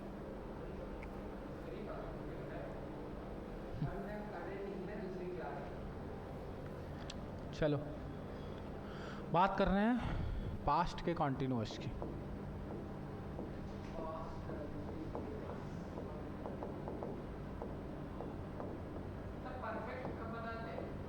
अभी अब बताएंगे ना, कॉन्टिन्यूअस तो होने दो। तीसरा चरण है परफेक्ट। टेबल के हिसाब से चल रहे हैं कि नहीं? पहले भी ग्राफ बनवाया, जो पहले जो ग्राफ बनवाया है उसी हिसाब से तो बात कर रहे हैं। सारे सिंपल देख लिए तीनों के। ठीक है, अब तीनों का कॉन्टिन्यूअस देखेंगे। इसका देख लिया, इसका हो गया, इसका करेंगे अभी तीनों का कॉन्टिन्यूअस। ठीक है, पास्ट का कॉन्टिन्यूअस जहाँ तक चलेगी गाड़ी वहाँ तक तो लेके जाएंगे ना। हाँ, समझे? आगे देखो, इसका पॉजिटिव। सबसे पहली बात, पास्ट बनाने के लिए दो वर्ब हैं, वाज और वर। और यहाँ क्या लगेगी? वर्ब की आईएनजी। ये दो चीज़ें याद रखोगे। कभी पास्ट गलत करोगे? पास्ट कॉन्टिन्यूअस नहीं करोगे, सीधी सी बात है। Positive sentence, negative sentence, interrogative sentence, interrogative plus negative sentence. Clear? ठीक है। अब जब हम बात करें पॉजिटिव सेंटेंस की, पॉजिटिव सेंटेंस देखिए,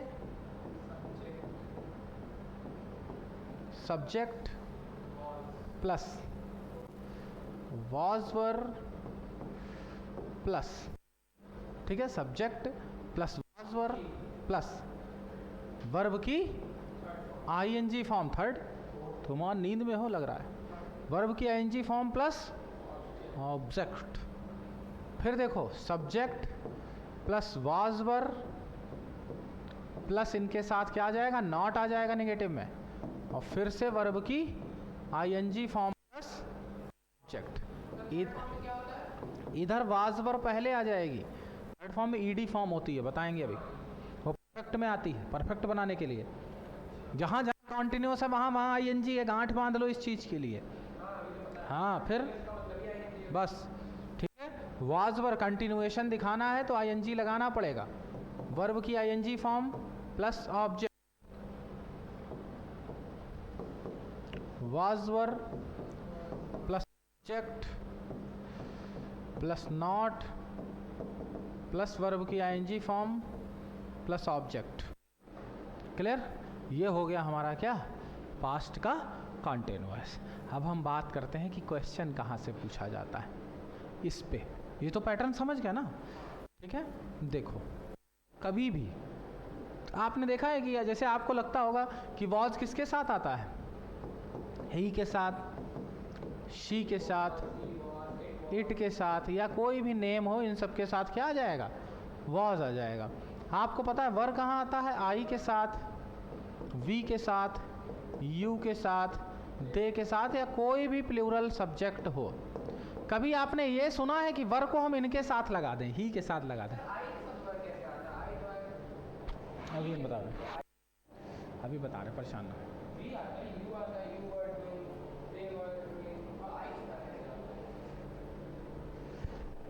ही के साथ कभी वर सुना है तुमने? नहीं सुना? मैं दिखाता हूँ। तो ही के साथ भी वर आता है।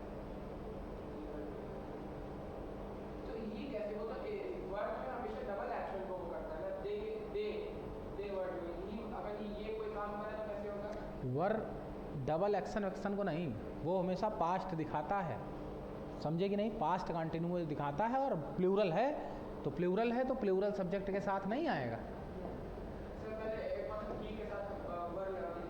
अभी दिखा रहे हैं तुम्हें,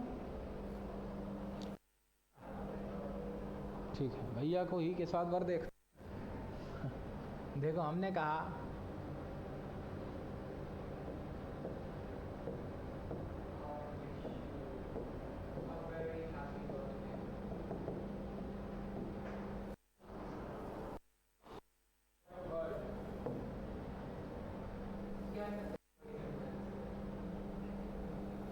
ठीक है। एक और, इफ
अगर महात्मा गांधी जिंदा होते तो वो डाउन ट्रोडन के लिए कुछ करते। डाउन ट्रोडन बेसहारा गरीब, डाउन ट्रोडन मतलब निचला जो तबका है उसके लिए वो कुछ तो करते अगर जिंदा होते महात्मा गांधी। लेकिन महात्मा गांधी जिंदा नहीं है, अभी लिखने पे फोकस नहीं करिए। आप देख रहे हैं कि सब में वर लगा है, गलत है क्या ही के साथ वर या महात्मा गांधी के साथ वॉज। सेंटेंस इनमें से गलत है, तीनों में से, वो आपको बताना है। महात्मा गांधी कैसे सब्जेक्ट हैं लिख लेना, सिंगुलर सब्जेक्ट है, ठीक है। रूल हम यहाँ लिखेंगे, इफ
मैंने ये लिखा है कि अगर कोई भी सेंटेंस इन सभी शब्दों से शुरू होता है, कौन कौन से शब्द हैं, तो किसी में आ गया विश, इफ, एज इफ और एज दो।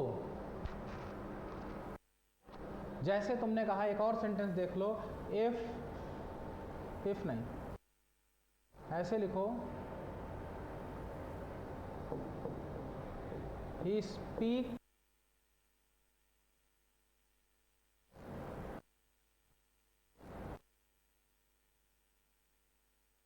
speaks to me as if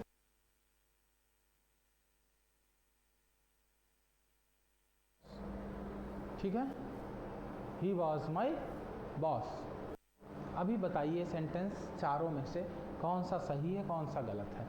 देखो, बात समझ गए कि अगर कभी भी इन सभी शब्दों से कोई भी सेंटेंस स्टार्ट होता है, द सेंटेंस बिकम्स इमेजिनरी, तो सेंटेंस कैसा हो जाता है, इमेजिनरी सेंटेंस हो जाता है। मतलब कि ये बात कभी भी पूर्ण सत्य नहीं होगी। और इस केस में अगर कभी भी हमें वर्ब लगानी है तो हम मात्र और मात्र एक ही verb use, have to use, हम बाध्य हैं यूज करने के लिए। क्यों?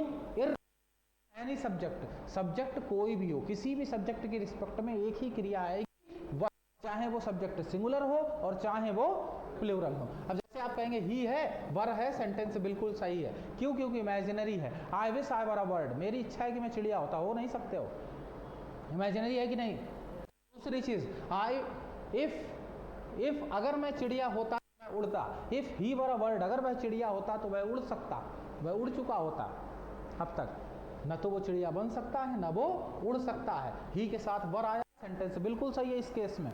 फिर से हमने कहा if Mahatma Gandhi was alive, अगर महात्मा गांधी जिंदा होते तो वो कुछ करते, अब गलत हो गया सेंटेंस। आप कहोगे कि सर आपने तो कहा है कि वर लगेगा सेंटेंस में, क्या बात तो इमेजिन कर रहे हैं ना हम, इमेजिनरी सेंटेंस है और इमेजिनरी है तो बहुत अच्छा तो लग रहा है देखने में, लेकिन करेंगे क्या, वर करेंगे, क्योंकि हमने तुम्हें रूल लिखवाया है कि सब्जेक्ट कुछ भी हो एक ही क्रिया आएगी, कौन सी, वर।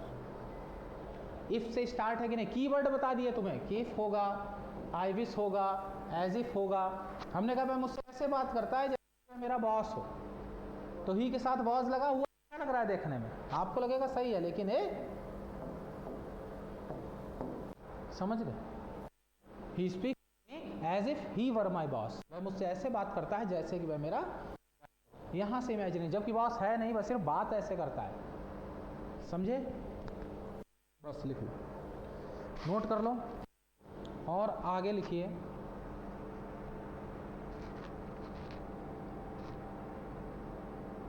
हेडिंग डालिए फ्यूचर कॉन्टिन्यूस, और जब हम फ्यूचर कॉन्टिन्यूस पढ़ेंगे तो हम उसमें तुम्हें बहुत ही कुछ अच्छी बातें भी बताएंगे। इतने में कोई समस्या, कोई डाउट अगर लग रहा हो तो प्लीज पूछिए।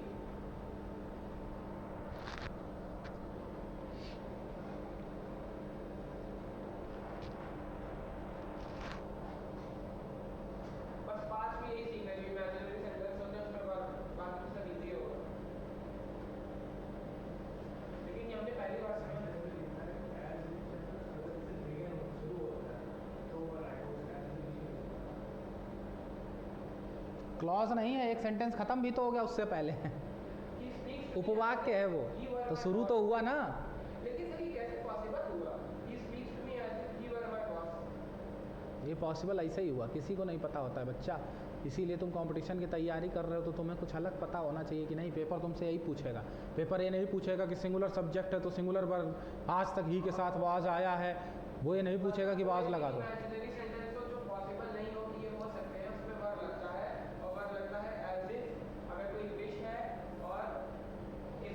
हाँ, ये सब इमेजिनरी बना रहा है, मैंने कीवर्ड बता दिए, एज दो भी हो सकता है, वुड दैट भी हो सकता है, कुछ भी वर्ड हो सकता है।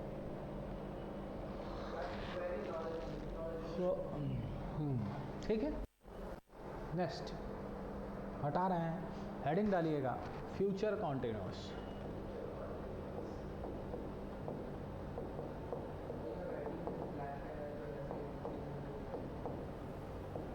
क्या सही नहीं आ रहा है क्या?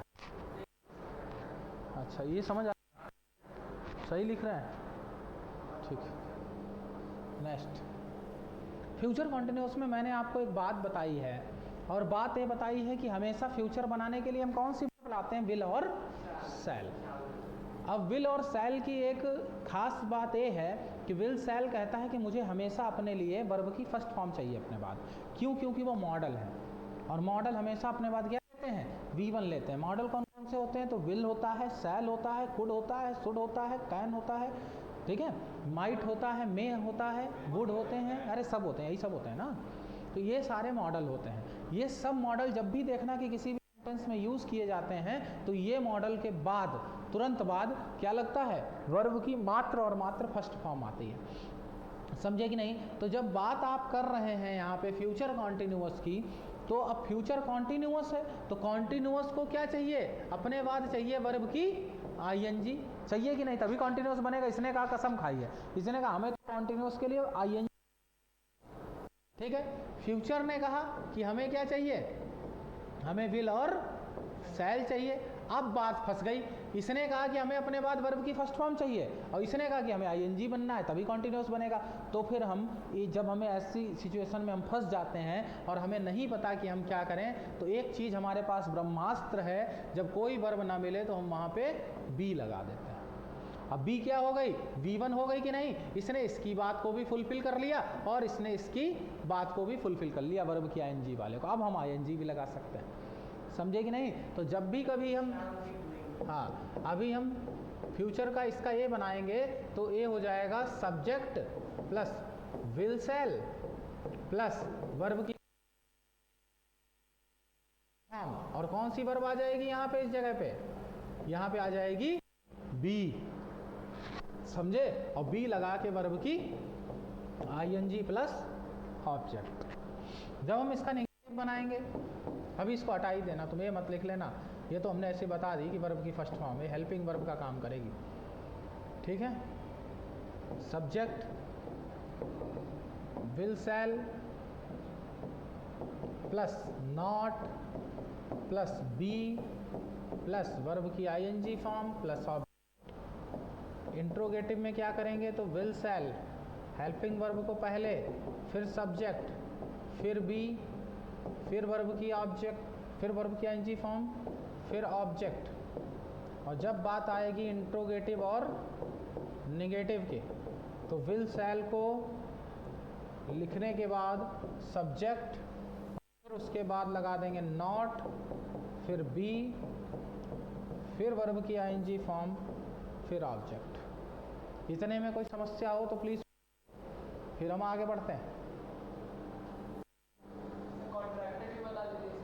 इसका कॉन्ट्रैक्टेड बता दें, लो कॉन्ट्रैक्टेड फॉर्म जब इसकी बनेगी तो ये बनेगी, विल नॉट को हम लिखते हैं वांट और सेल नॉट को लिखते हैं सैंड,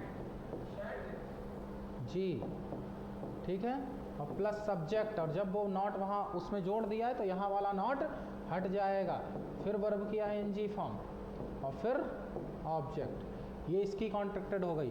अगर इसकी कॉन्ट्रैक्टेड कोई पूछे तो सब्जेक्ट के साथ सीधा वांट लगा दो, सेंट लगा दो, प्लस बी लगा दो, प्लस वर्ब की आईएनजी लगा दो, प्लस ऑब्जेक्ट लगा दो, नेगेटिव बन गया। बात दोनों सेम लिखी है, चाहे ये पैटर्न लिख लो और चाहे वो पैटर्न लिख लो, बनेगा क्या, फ्यूचर कॉन्टिन्यूअस ही बनेगा। अब फ्यूचर कॉन्टिन्यूअस में एक बहुत अच्छी चीज़ है कि एक क्वेश्चन है, ठीक, मैंने कहा आई एम नोइंग यू, क्या ये सही है सेंटेंस, क्यों, आई एम नोइंग क्यों नहीं होगा। चलो अब I have been knowing you since 2 year, since नहीं, सिंस 2002 ऐसे लिख लो। लेकिन सर जो सिंस है वो हमेशा स्पेसिफिक डेट से ही लगता है। लगा तो 2002। I have been knowing you since 2002. मैं तुम्हें कब से जानता हूँ, 2002 से जानता हूँ, सही है। बताइए सही है कि नहीं। हाँ, I have been knowing you since 2002 सही, since हमेशा स्पेसिफिक डेट के साथ है। दोनों गलत हैं सेंटेंस, ठीक है, क्यों, कैसे? क्योंकि नो की कभी भी आईएनजी हो ही नहीं सकती है, टेंस हो आईएनजी बनेगी ही नहीं। अब ऐसी कौन सी वर्ब हैं जिनकी कभी तुमने सुना है कि वर्ब की फॉर्म ही आईएनजी ना होती हो, होती हैं ऐसी वर्ब जिनकी कभी आईएनजी फॉर्म होगी ही नहीं, अभी बता रहे हैं ना, इतना समझ कर। कई सारी ऐसी वर्ब हैं, जैसे सर लिखते हैं unknowingly, तो ये क्या अलग हो गया? वो अननोइंगली है, वो अलग शब्द है, वो इससे थोड़ी बना नो से, अननोइंगली अलग वर्ड ही है। क्या नोइंगली होता है कभी, और फिर वो तो एडवर्ब बन गया ना, वो वर्ब कहाँ रहा। I know you since 2002 ये भी बोल सकते हैं। I have known you, I have known you. समझे कि नहीं, ये सही होगा सेंटेंस। तो लिखो some verbs do not take ING, हटा रहे हैं इसको। नहीं,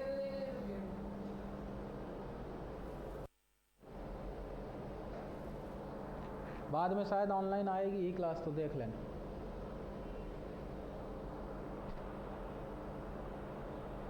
मिलती है कि नहीं, मिल जाती है क्या ना। होगा? I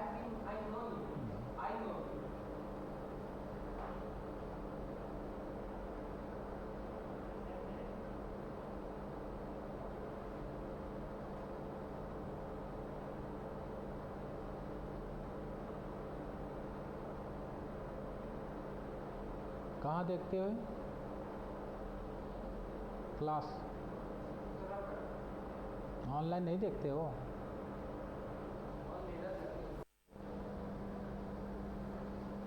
देखा करो। आगे अब हम बात करेंगे कौन सी ऐसी वर्ब्स हैं जिनका आईएनजी होता ही नहीं है। तो लिखिए some verbs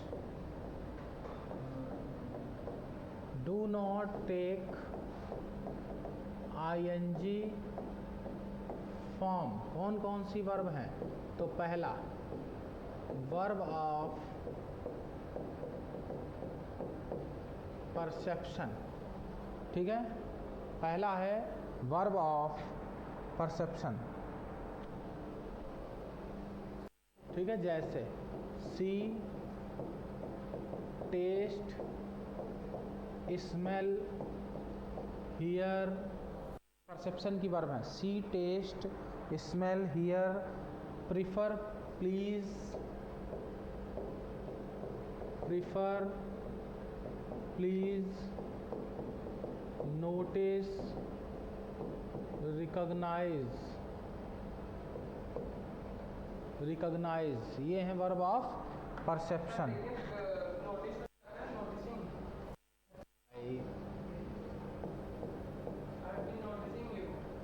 verb of thinking, I have noticed you, noticing नहीं,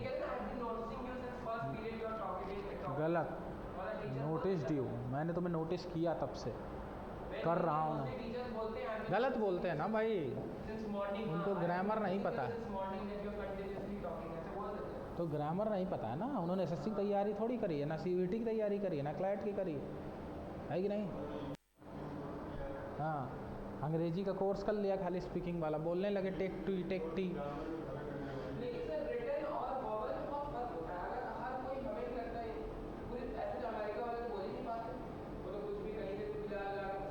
देखो भाषा का मतलब होता है भाव समझाना।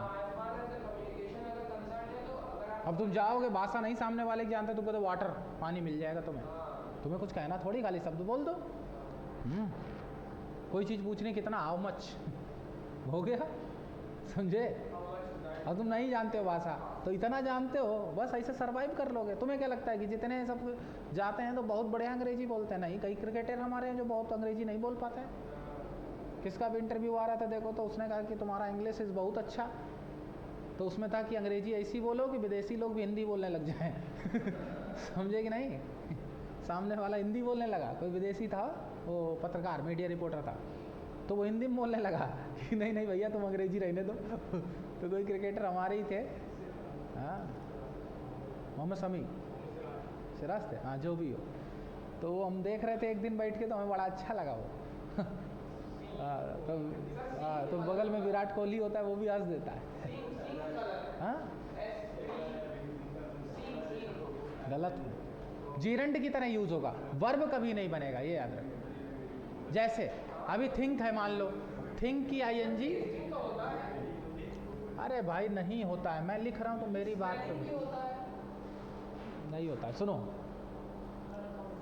वर्ब की तरह कभी भी यूज नहीं होंगे। हम कह रहे हैं, आप कहेंगे सर थिंक का आईएनजी नहीं होता, लेकिन आपने तो लिख दिया थिंकिंग। तो क्यों लिख दिया हमने? क्योंकि प्रोसेस नाउन है और नाउन से पहले आया है, एडजेक्टिव की तरह आया है, वर्ब की तरह कभी भी।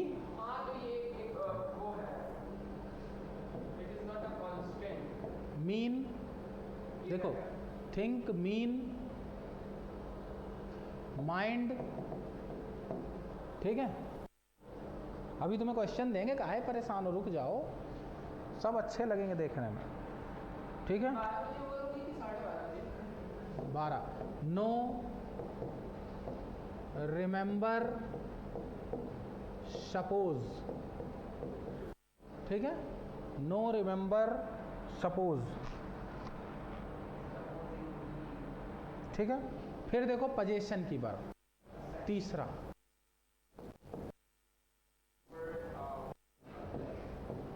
पोजीशन। अब पोजीशन में पहला वर्ड है पजेज, फिर ओन, ठीक है, पहला है पजेज, फिर है own, have, belong, having said that, जैसा मैंने कहा, अभी बताएंगे, रुक जाओ, सब बताएंगे, तुम्हारी चीज़ों के जवाब हम देंगे। belonging, बिलोंग, कंप्राइज,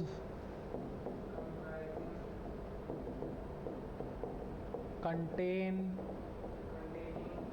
कंसिस्ट, ठीक है, कंटेन है। जब ये पोजीशन के मीनिंग में हो तब नहीं होगा।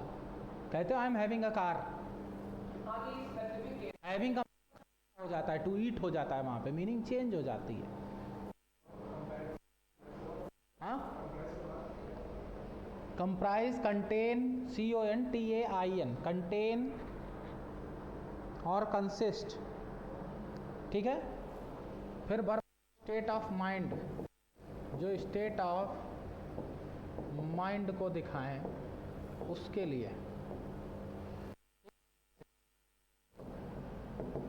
Believe, like, dislike, love, adore, adore, ठीक है, want, wish, want, wish, desire, desire, hate, agree, trust और इमेजिन। एग्री, ट्रस्ट और इमेजिन। इतना कोई बताता है नहीं, मैं बता रहा हूँ तुम्हें एक एक चीज़, समझे कि नहीं। 2-3 लिखवा के लोग छोड़ देते हैं, हमें लग रहा है कि नहीं, जानो तो पूरा जानो वरना ना जानो, कि नहीं। जनरल वर्ब्स, ये स्पेसिफिक एक्शंस पे काम आएगा, लेकिन कंप्लीट एक्शन में अभी नहीं लगेगा। ये सब आएगा, हर जगह आएगा, चिंता ना करो। जो लिख दिया लविंग, लविंग, केयरिंग नहीं होता है होता ही वर्ड ही नहीं है लविंग। कहते बहुत लविंग नेचर है इसका, तो वो एडजेक्टिव हो गया ना, नेचर के पहले आ गया लविंग नेचर, एडजेक्टिव हो गया, वर्ब नहीं होंगे। वर्ब की जगह जब आएगा, क्रिया। हाँ, जब ये वर्ब का काम करे, मतलब अपना जिसके लिए बना है उसी का काम करे, तब नहीं, एडजेक्टिव बन जाएगा। हाँ, सीम, अपीयर, अफेक्ट, रिजेंबल, हाँ,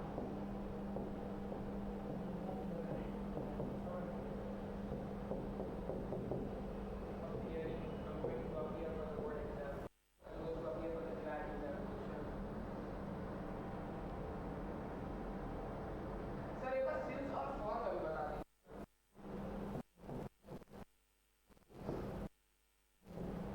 सिंस ऑफ और कौन से टेंस में है? परफेक्ट कॉन्टिन्यूअस में है तो उसमें पढ़ाएंगे तुमको सिंस।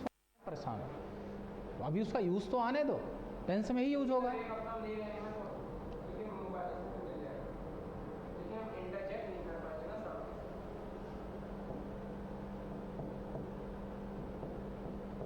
मिल तो जाता है ना तुम लोगों को, बस फिर क्या, काय पे ऐप पे मिलता है,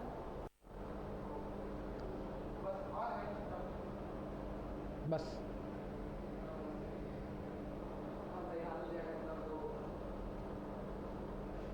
तो ये कहाँ देखते हो क्लास, कहाँ देखते हो? कहाँ देखते हैं?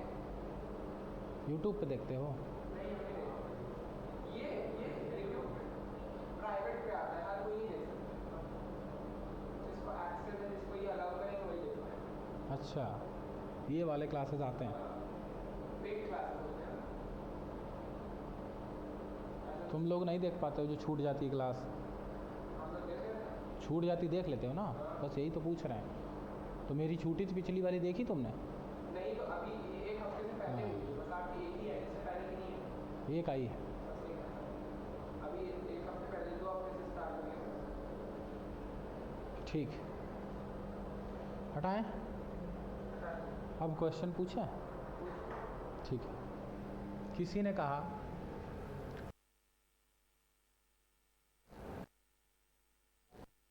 आई am thinking you are right.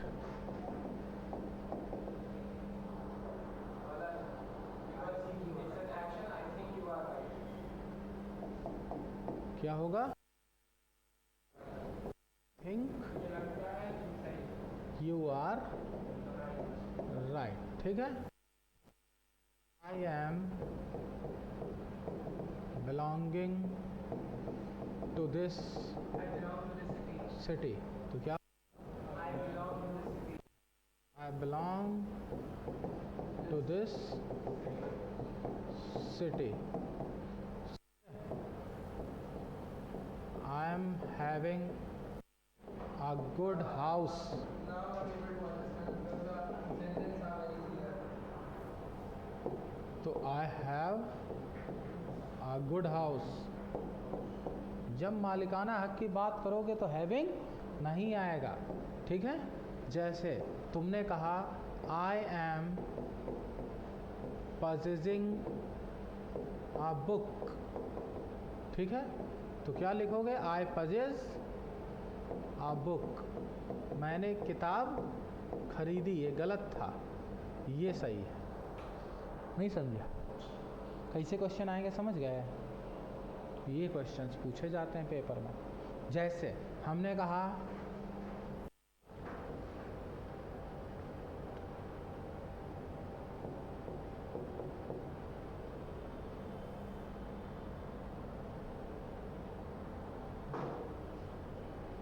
सही क्या है?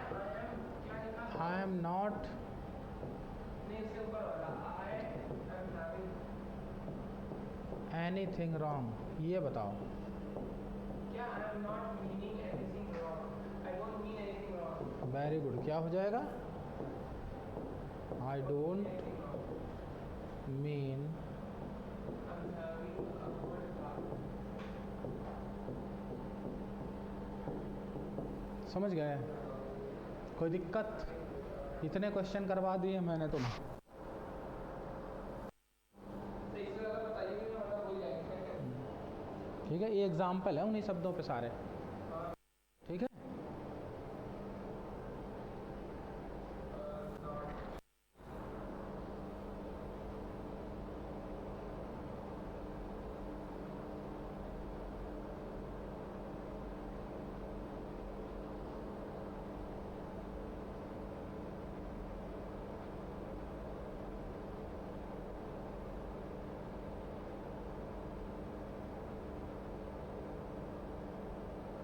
I'm not possessing a book. I possess a book.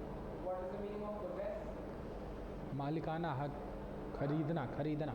खरीदना, purchasing नहीं। Possess मतलब जो होता है ना, जो आपको कुछ लग गया हो, ऐसे नहीं? He has been possessed by some supernatural power. तो उसने कुछ एक्वायर की, Acquire तो मतलब कि वो करना होता है ना, प्राप्त करना। प्राप्त करना। तो पजेस का मतलब लेना, खरीदना। हो गया, ठीक है। आगे बढ़ते हैं भाई, और अब हम देखेंगे कि हमने ये देखा कि ये सारी वर्ब जो हैं जिनका आईएनजी नहीं बन सकता है उन पे क्वेश्चन आए हैं, उन पे क्वेश्चन पूछे गए हैं। जैसे हमने कहा I see a man standing there, I saw a man standing there, ठीक है। इस तरह से बोलेंगे, आई एम सीइंग नहीं कि मैं देख रहा हूँ एक आदमी को वहाँ खड़े हुए, गलत है, ठीक है। समझना, हाँ। हैव का मतलब होता है दो, पहला और दूसरा। पहला तो इसका मतलब होता है टू पजेस, ठीक है, मतलब कि ये, और एक इसका मतलब होता है टू ईट। तो जब टू ईट होता है तो इसमें हैविंग हो सकता है, सही है, लेकिन इसमें हैविंग क्या गलत हो जाएगा। अगर मालिकाना हक के लिए आया है तो हैविंग नहीं हो सकता है, और अगर वो खाने के लिए आया है तो हैविंग हो सकता है। जैसे हमने कहा हाँ, आई एम हैविंग, अरे ईटिंग नहीं, तुम तो पगले हो। आई एम हैविंग अ अरे सर, दूसरे सेंटेंस के लिए हम बता रहे पीस ऑफ केक, अभी इसकी बात हो रही, दूसरा काहे बता रहे हो? I am having a piece of cake, having के यूज़ की बात कर रहे हैं हम, ठीक है। तो having, I am having a piece of cake, मैं एक टुकड़ा खा रहा हूँ केक का, तो हैविंग आईएनजी हो गया। लेकिन क्या इस मीनिंग में आ सकता है? तो क्या हो जाएगा?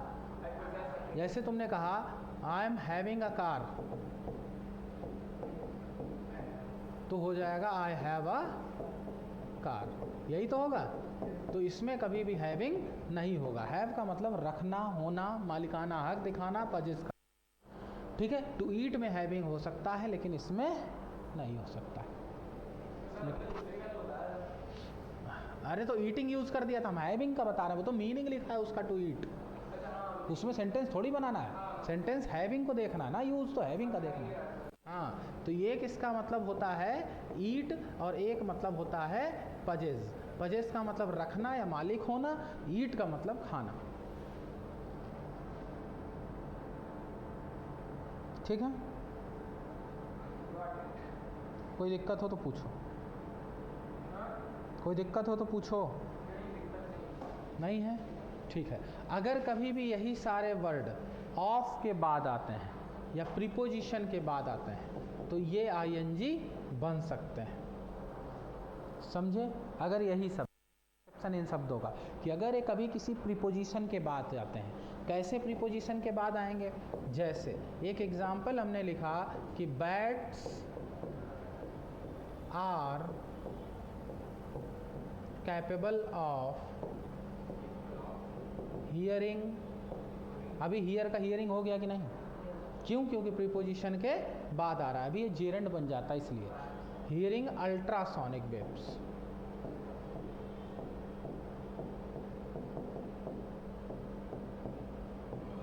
ठीक है। Bats are capable of hearing ultrasonic.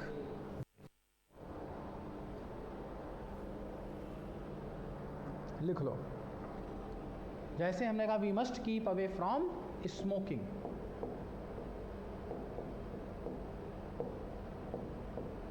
We must keep away from smoking, preposition के बाद आईएनजी फॉर्म आती।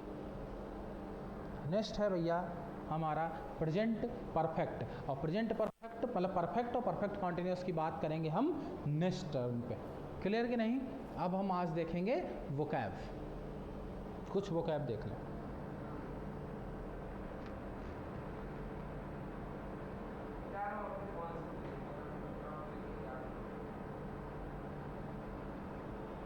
वोकैब क्या आज देखते हैं, ईडियम हमने, ठीक है, आज देखते हैं ईडियम। चलो इसको हटा रहे हैं, कुछ ईडियम हैं लर्न करने के लिए दे रहे हैं, याद रखिएगा, याद करके आइएगा। पहला है एप्पल पाई ऑर्डर,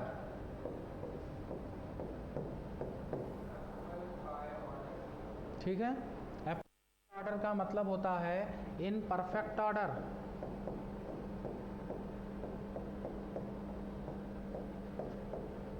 ठीक है। Apple pie order in perfect order,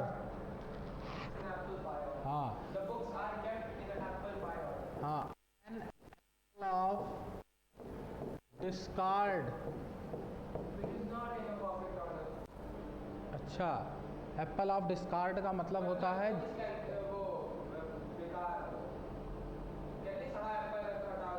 अच्छा,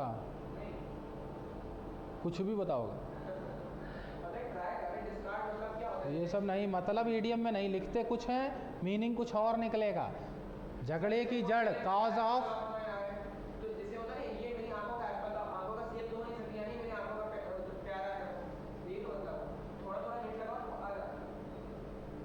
लगाओ, अच्छा हिंट बताएं।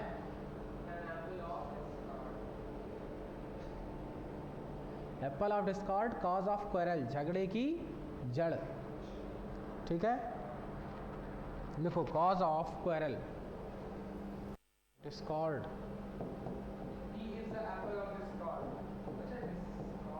जो झगड़े की जड़ हो, ठीक है। Apple of discord. To buy a lemon, बताओ, लगाओ जुगाड़।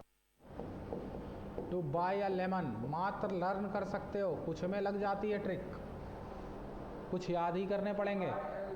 हाँ,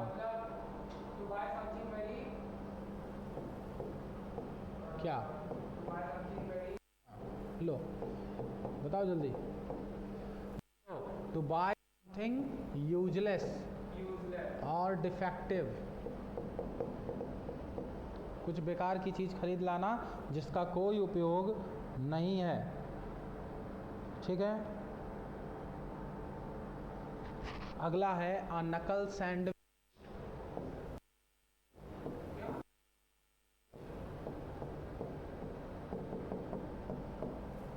अ नकल सैंडविच, वेरी गुड, अभी पहचान जाओगे। नकल साइड मतलब ऐसे से कुछ करके होगा। अच्छा, लिखो अ पंच।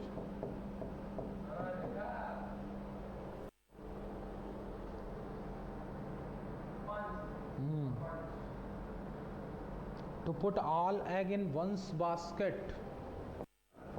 To put all egg in one's basket, मतलब अपना सब कुछ दांव पे लगा देना। To put all egg in one's basket, to risk everything in one enterprise. To risk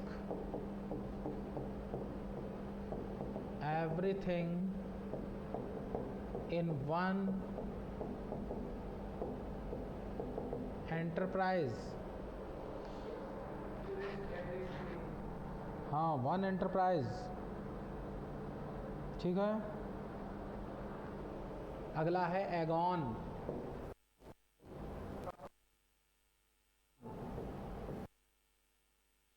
to do something, कुछ करने के लिए। क्या होता है जब आपको कोई वो करता है कि आपको मोटिवेशन देता है। हाँ, ठीक है, किसी काम के लिए मनाना किसी को, ये होता है किसी काम के लिए किसी को मनाना। सर अर्थ मतलब कन्विंस करना होता है। अरे वही भाई, कन्विंस मतलब मनाना, हिंदी में बता रहे हैं। अर्ज का मतलब कन्विंस करना या मनाना, ठीक है। हाँ हाँ, ठीक है। नेक्स्ट, अ बैड एग या a bad Apple.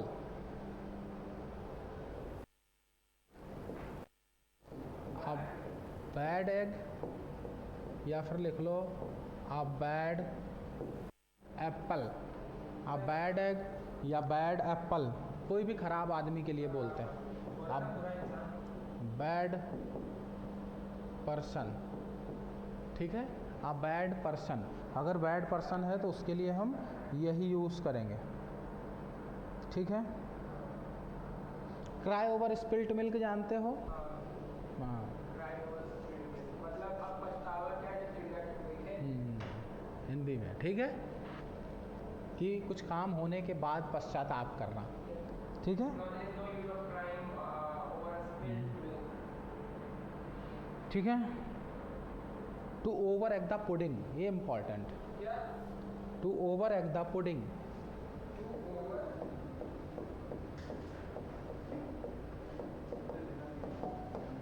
To over egg the pudding, इसका मतलब है कि सही करने के चक्कर में तुमने क्या किया, खराब कर दिया। टू वर्सन और टू वर्सन और ruin समथिंग। हाँ,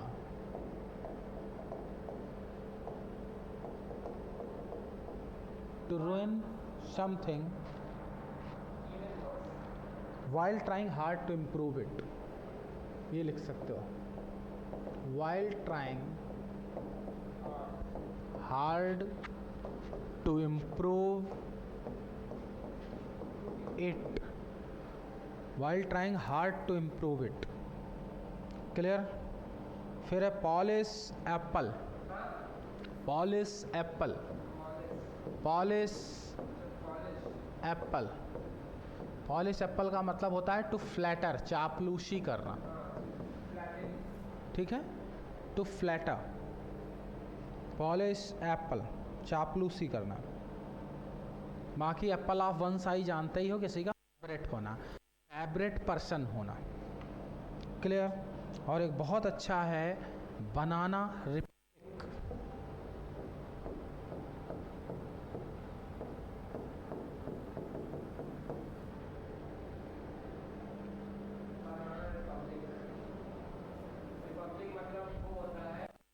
नेशन, नेशन, कंट्री।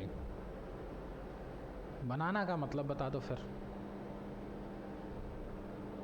बनाना रिपब्लिक का मतलब है वीक और corrupt country.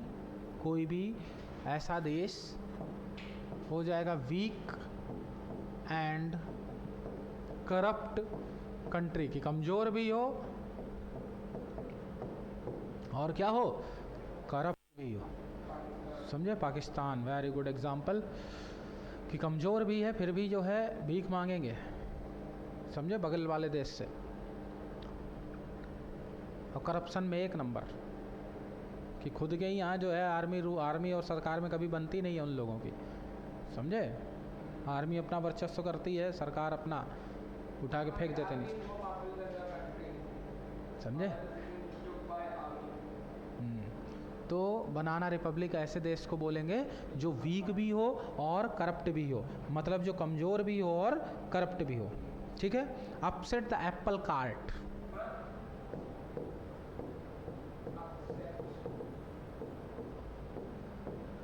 Upset the Apple cart, इसका मतलब होता है कि भाई एक ऐसा आदमी होता है ना तुम्हारे ग्रुप में जो हमेशा प्लान बर्बाद कर दे, टू रन प्लान्स, कि तुमने कहा चलो गोवा चलेंगे और एंड टाइम पे कह रहा पापा ने मना कर दिया या पैसे ही नहीं दिए तो ऐसा आदमी हमेशा अपसेट द एप्पल कार्ट, सबने कहा चलो मूवी तो कल तो चलना है, हाँ ठीक है। सेकंड बनाना का मतलब होता है सबऑर्डिनेट, सबऑर्डिनेट का मतलब सहायक, हेल्पिंग वाला, हेल्प जो करे, ठीक है। आज के लिए इतना रखते हैं, मिलते हैं नेक्स्ट क्लास में। Thank you so much. किसी का कोई डाउट है अगर किसी भी तरीके का तो प्लीज़ पूछ लीजिए। कौन सी दिखाइए।